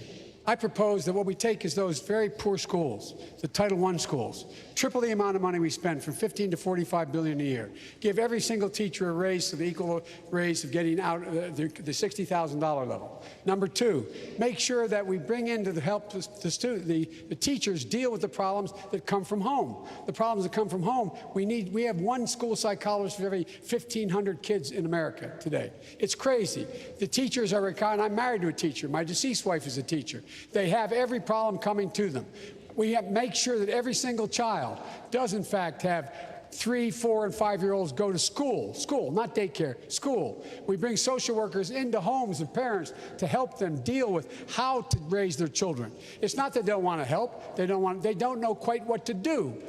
Play the radio. Make sure the television, make sure you have the record player on at night, the phone. Make sure the kids hear words. A kid coming from a very poor school, or a very poor background, will hear 4 million words fewer spoken by the time they get there. There's so much. No, I'm going to go like the rest of them do, twice over, okay? Because here's the deal. The deal is that we've got this a little backwards. And by the way, in Venezuela, we should be allowing people to come here from Venezuela. I know Maduro. I've confronted Maduro. Number two, you talk about the need to do something in Latin America. I'm the guy that came up with $740 million to see to it those three countries, in fact, change their system so people don't have a chance to leave. You're all acting like we just discovered this yesterday. Thank you, Mr. Vice President. Secretary Castro. Thank you very much. Well, that's quite a lot. That's quite a lot. You know, Joe snapped. That folks have talked about in a neighborhood. I confronted Maduro. I met him outside his house. School districts that were involved in a 1973 Supreme Court case challenging how Texas financed its schools. And I know that today our schools are segregated because our neighborhoods are segregated. Right. Now, I have an education plan, like a lot of folks up here, that would pay teachers more, that would recruit diverse ranks of teachers, that would invest in our public schools. But I also believe that we have to connect the dots to uplift the quality of life, to invest in housing opportunity, to invest in job opportunity, to invest in community schools that offer resources like parents able to go back and get their GED, and healthcare opportunities, and those things that truly ensure that the entire family can prosper. Those are the types of things that we need to do, in addition to lifting up our public schools. You asked a second ago about charter schools. Look, it is a myth that charter schools are better than public schools. They're not. And so, thank you, Secretary. Well, I'm not. I mean, on average, I would require more transparency and accountability from them than is required right now. Senator Booker, coming to you now. It was 65 years ago this year that the Supreme Court. There are many, many, many, many shitty public schools. A reality. Non-white districts typically receive $2,200 less per student than those in white districts. This means older books, less access to computers, and often worse outcomes. What is your plan to address segregation? And I'm not just talking about the achievement gap, but I'm talking about the opportunity gap in education. So I'm hearing a lot of conversations on the stage and the way we talk about communities of color. Look, I live in a black and brown community below the poverty line. I've lived in public housing projects almost for a decade and saw the anguish of parents who are just so deeply frustrated that they don't have a school that serves their genius. I think I'm the only person on the stage, even though I had no formal authority as mayor to run a school system, I stepped up and took responsibility for our schools. And we produced results. A lot of folks here talking about raising teacher salary. We actually did it in Newark, New Jersey. And we didn't stop there. We closed poor performing charter schools, but dagnabbit, we expanded high performing charter schools. We were a city that said we need to find local solutions that work for our community. The results speak for themselves.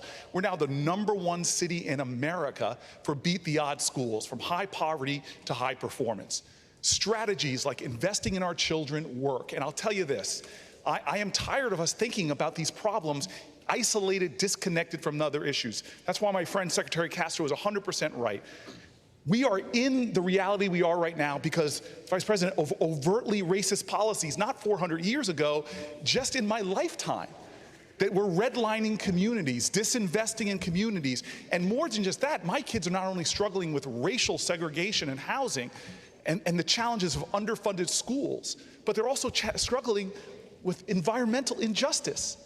If you've talked to someone who's a parent of a child who's had permanent brain damage because of lead, you'll know this is a national problem because there's over 3,000 jurisdictions in America where children have more than twice the blood lead levels of Flint, Michigan. Thank you. And so if I'm president of the United States, it is a holistic solution to education, from raising teacher salary. The water's great here.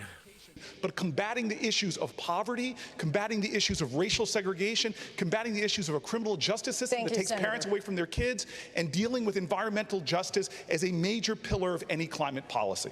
Thank you, Lindsey. One final question coming up. We'll be right back. Ooh. Wow. Joe snapped. Joe snapped. He popped another blood vessel or something in his brain.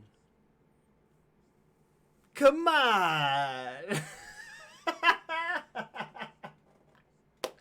Bro. Oh. Hey, you know what? I got it. You know what? This is probably the most entertaining one so far this year. I gotta say, the energy has been up. Even Sleepy Joe. Woo. Oh, man. Oh, man. Oh, man. I'm getting tired. I'm ready for this thing to end already. Oh, we gotta eliminate some more people. Bring back Tulsi, though. It's too many candidates. Get it together, Democrat Party. I read some governor, Republican governor, is running for president as a Republican. I forgot his name, but, you know, it is what it is, I guess.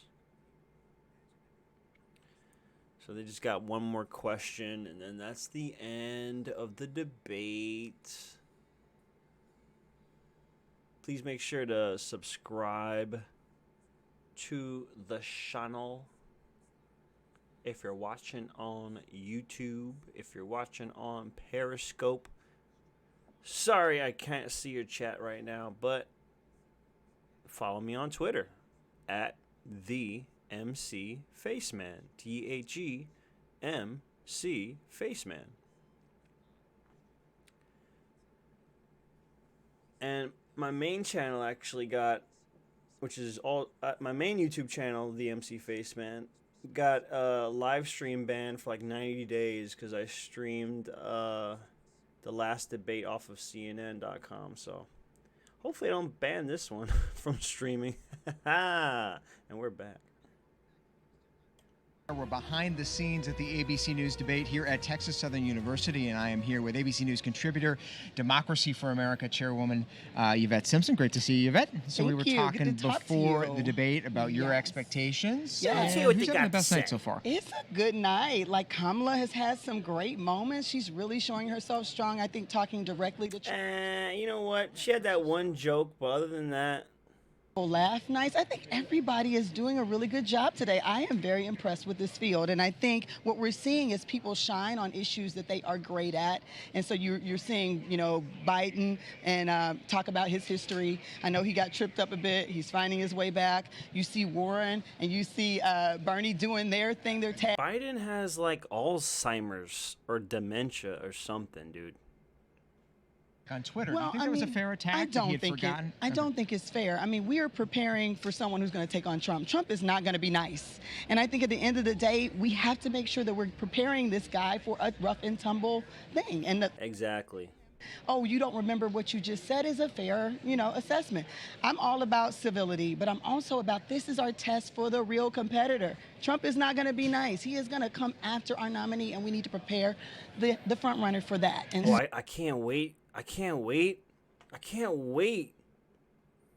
I can't wait for that debate. Whoever it is versus Trump, it's going to be so funny.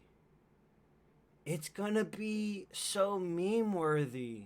I can't wait. can't wait. Just for the comedy. Really, every time any one of these candidates brings up historically black colleges and universities, and also whenever any of the candidates bring up former President Barack Obama. This is obviously a big deal for the city of Houston and an even bigger deal for Texas Southern University. I do want to go to a couple of students here. Tell me, what is the #1 issue that really matters to you in this election? Education. Gun control. Student loans. And that is one of the ones that we've really been hearing a lot of here. A lot of students very interested to hear what these candidates have to say when it comes to student loan forgiveness. That's obviously very important. Back to you, Devin. All right, Pooja Lodia with our friends at KTRK here tracking the student response to this debate. There is much more debate ahead. We're in the home stretch here as the moderators prepare to... Hey, chat on YouTube. What do you think? Who do you think is performing the best tonight so far? Who do you think? You know, out of the ones that are up there, I like probably Warren the most, and then maybe Yang, but I don't know if they've had the strongest performance tonight. I'm trying to think, like, because, you know, the energy's been pretty up across the board. Man, why are they taking such a long break? They should have just had more quantity of breaks, but like. I never counted any professional setback I have as a serious setback. There's things that are important, things that are unimportant.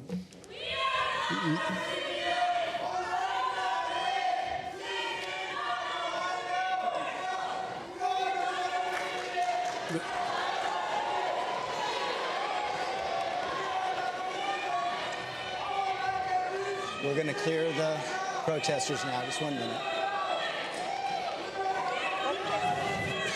Yelling, random yelling. No one watching on TV understands what you're saying.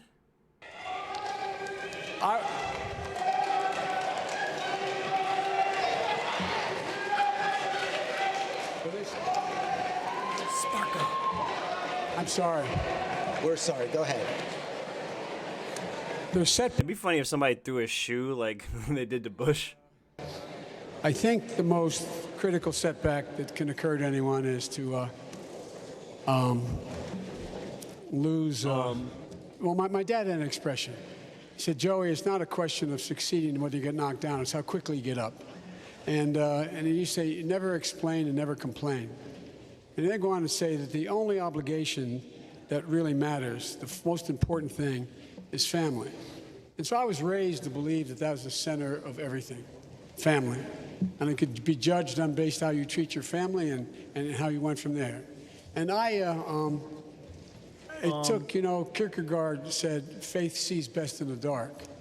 Right after I got elected, my wife and daughter were killed in an automobile accident, and my 2 sons are badly injured.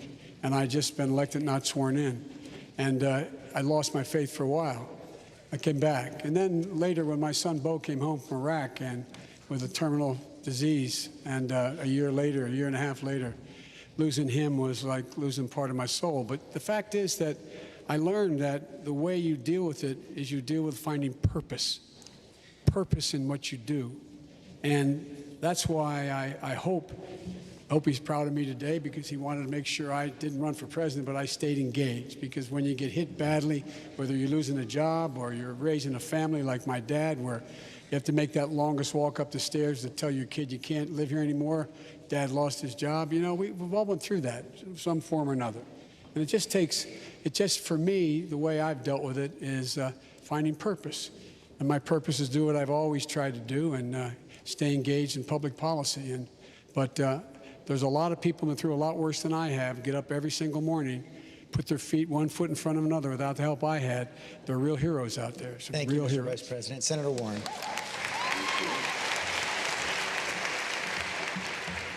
I mentioned earlier, I've known what I wanted to be since 2nd grade. I wanted to be a public school teacher. And I invested early. I used to line my dollies up and teach school. I had a reputation for being tough but fair. By the time I graduated from high school, my family didn't have money for a college application, much less to send me off to 4 years at a university. And my story, like a lot of stories, has a lot of twists and turns. Got a scholarship, and then at 19, got married, dropped out of school, took a minimum wage job, thought my dream was over. I got a chance down the road at the University of Houston. And I made it as a special needs teacher. I still remember that first year as a special needs teacher. I could tell you what those babies looked like. I had 4 to 6-year-olds. But at the end of that first year, I was visibly pregnant. And back in the day, that meant that the principal said to me, wished me luck, and hired someone else for the job. So there I am. I'm at home, I got a baby, I can't have a job. What am I gonna do? Here's resilience. I said, I'll go to law school. And the consequence was, I practiced law for about 45 minutes, and then went back to my first love, which is teaching. But it let me get into fights, it gave me new tools, and the reason I'm standing here today is because I got back up, I fought back, I know what's broken, I want to be in the fight to fix it in America. Thank you, That's why I'm Senator. here. Senator Sanders. Resilience, to me, means growing up in a rent-controlled apartment in Brooklyn, New York, the son of an immigrant who came to this country without a nickel in his pocket. Professional resilience means to me, George, running for U.S. Senate in Vermont and getting 1% of the vote. Running for governor and getting 2% of the vote. Finally becoming mayor of Burlington, Vermont with 10-vote margin. What resilience means to me is that throughout my political career, I have taken on virtually every powerful special interest in this country. Whether it is Wall Street, whether it is the insurance industry, whether it is the pharmaceutical industry whose corruption and greed is killing people today, whether it is a military-industrial complex or a prison-industrial complex. And I feel confident that given a lifelong record of taking on powerful special interests, of standing up for the working families of this country, that I will be able to take on the greed and corruption of the corporate elite and create a government and an economy that work for all of us, not just the 1%. Thank you, Senator Sanders. Senator Harris. You know, every office I've run for, whether it be district attorney or attorney general, I was told each time, it can't be done. They said, nobody like you has done it before. Nobody is ready for you. When I ran for DA, I won and became the first black woman elected DA in a state of 40 million people in San Francisco. When I ran for Attorney General of California, I was elected because I didn't listen. And I was the only woman black elected Attorney General in the state, in the country.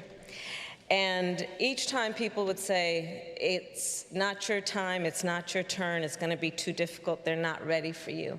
And I didn't listen, and a part of it probably comes from the fact that I was raised by a mother who said, will she listen to the American people? Life lessons for me, including don't you ever let anybody tell you who you are. You tell them who you are. And when I look around the town halls that we do in this race for President of the United States, and I look at the meetings that we do in the community meetings, and I see these little girls and boys, sometimes even brought by their fathers, and they bring them to me, and I talk to them during these events, and they smile, and they're full of joy, and their fathers tell them, see, don't you ever listen and let anybody ever tell you what you can or cannot be. You have to believe in what can be, unburdened by what has been. Senator Harris, thank you very much. Mayor Buttigieg. You know, as a military officer serving under Don't Ask, Don't Tell, and as an elected official in the state of Indiana when Mike Pence was governor, at a certain point, when it came to professional setbacks, I had to wonder whether just acknowledging who I was going to be the ultimate career-ending professional setback. I came back from the deployment and realized that you only get to live one life, and I was not interested in not knowing what it was like to be in love any longer. So I just came out. I had no idea what kind of professional setback it would be, especially because, inconveniently, it was an election year in my socially conservative community. What happened was that when I trusted voters to judge me based on the job that I did for them, they decided to trust me and reelected me with 80% of the vote. And what I learned was that trust can be reciprocated, and that part of how you can win and deserve to win is to know what's worth more to you than winning. And I think that's what we need in the presidency right now. We have to know what we are about. And this election is not about any of us up here. It is not about this president, even though it's hard to talk of anything else some days. It's about the people who trust us with their lives. A kid wondering if we're actually going to make their schools safe when they've learned active shooter drills before they've learned to read. A generation wondering whether we will actually get the job done on climate change. And if we hold to that, then it doesn't matter what happens to each of us professionally. Together, we will win a better era for our country. Mayor Buttigieg, thank you. Mr. Yang. I was an unhappy lawyer for 5 whole months, and I left to start a business. And I'm going to share with you all one of the secrets to entrepreneurship. If you want to start something, tell everyone you know you're going to do it. And then you don't have a choice. You put your heart and soul into it, and even though I did that, my company flopped, had its mini rise and maximum fall, lost investors hundreds of thousands of dollars, still owed $100,000 in... This is not how you sell your presidency, bro. Yes, it was a little easier. So I remember lying on my floor, looking up, wondering how it had come to this. Eventually, I picked myself back up. I kept working in small growth companies for another 10 years and eventually had some success. Then after I did have some success, I still remembered how hard it was, how isolating it was, how it feels like your friends no longer want to spend time with you. And so I spent 7 years starting and running a nonprofit that helped train young entrepreneurs around the country, including Sean Wen, who's here in the audience tonight, who left his gilded Wall Street job to become a food entrepreneur in San Antonio. Sean, I hope I made the process a little bit easier for you than it was for me. But the goal of my campaign is to make this an economy that allows us to live our human values and aspirations. Thank you. Thank you, Mr. Yang. Senator Booker. So my biggest professional setback is embarrassing because a lot of folks know about it. I, with a bunch of tenant leaders in Newark, New Jersey in 2002, took on the political machine, and boy, did they fight back. I had tires on my car slashed, our campaign offices were broken into, my phones were tapped. It became a spectacle, and we lost that election. And here's a bit of advice to everybody. If you're going to have a spectacular failure, have a documentary team there to capture it, because it made for an Oscar-nominated documentary called Street Fight. But then, unfortunately, another setback, it lost in the Oscars to a movie called March of the Dagnab Penguins, for crying out loud. Shameless plug. The people in my community, living in the projects, told me, don't give up on the people, and the people won't give up on you. Create bigger and bolder coalitions, and you're going to win. And you know what? We came back 4 years later and won the largest lopsided victory in our city's history. But more than that, the lesson was there.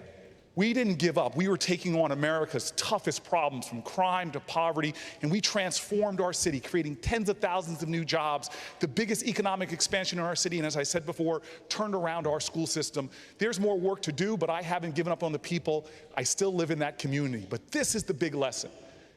My staff and my friends and my community told me, if you want to go fast, you may have won the mayor's race, but that's not what life is about. There's an old African saying that says, if you want to go fast, go alone, but if you want to go far, go together. The lesson I learned of resilience is to trust people, because the power of the people is always greater than the people in power. And the test of America right now, it's not a referendum on Donald Trump, it's a referendum on us and who we are and who we're going to be together. We need to use this moment in history to unite in common cause and common purpose, and then there's nothing we can't do together as a nation. Senator Booker, thank you. Congressman O'Rourke. Thank you, George. Everything that I've learned about resilience, I've learned from my hometown of El Paso, Texas. In the face of this act of terror that was directed at our community in large part by the President of the United States, that killed 22 people and injured many more, we were not defeated by that. He's really going to lean on that for his resilience story. Killer to us is the very thing that helps us set the example for the rest of this country. We don't see our differences as disqualifying or dangerous. We see them as foundational to our success. Who was it that said never let a tragedy go to waste? Was that Holder? I was visiting with one of those victims. He's the head coach of the Fusion. This is a girls' soccer team of 10 and 11-year-old girls. His name is Luis. He was shot in the legs multiple times. He was shot in the side multiple times.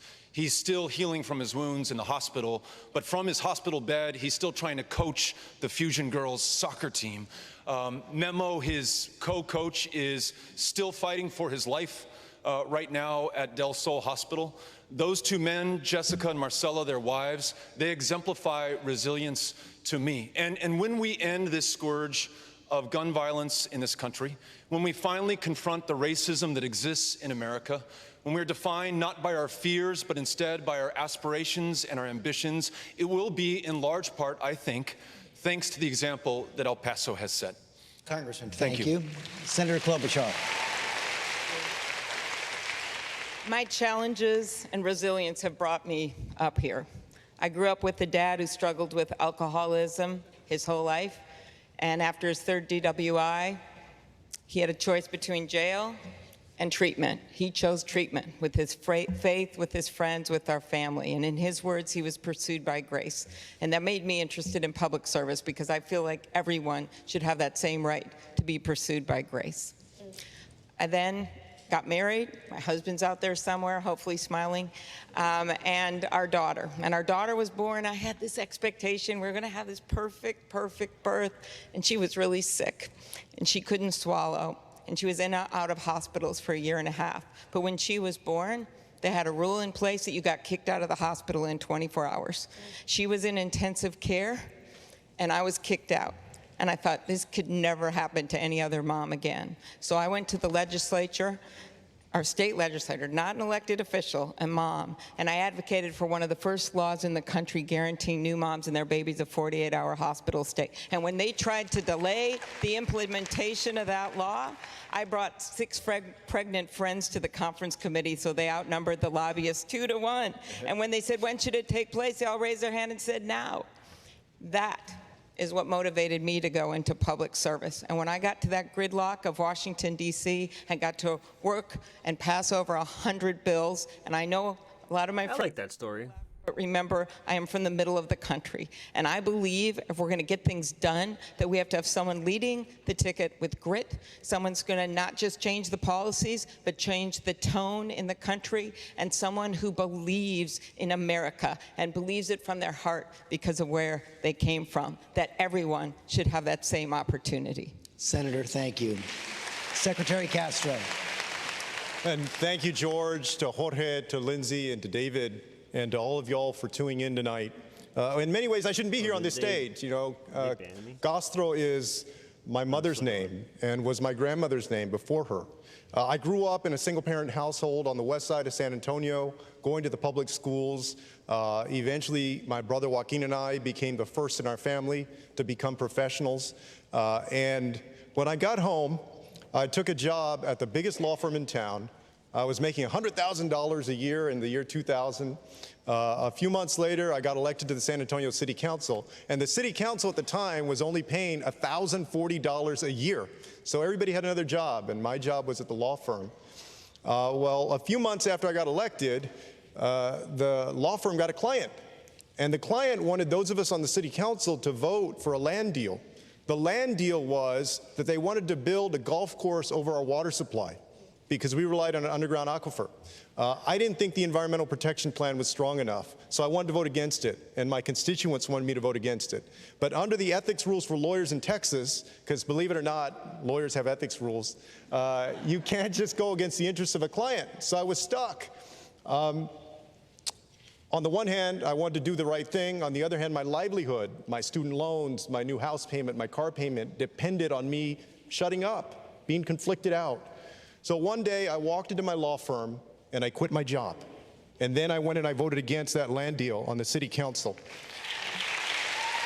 And, you know, it was the first test that I had, and I think back to that because oftentimes we think of politics and you think of politics as dirty or corrupting. I wondered before I went in it whether it would change who I was.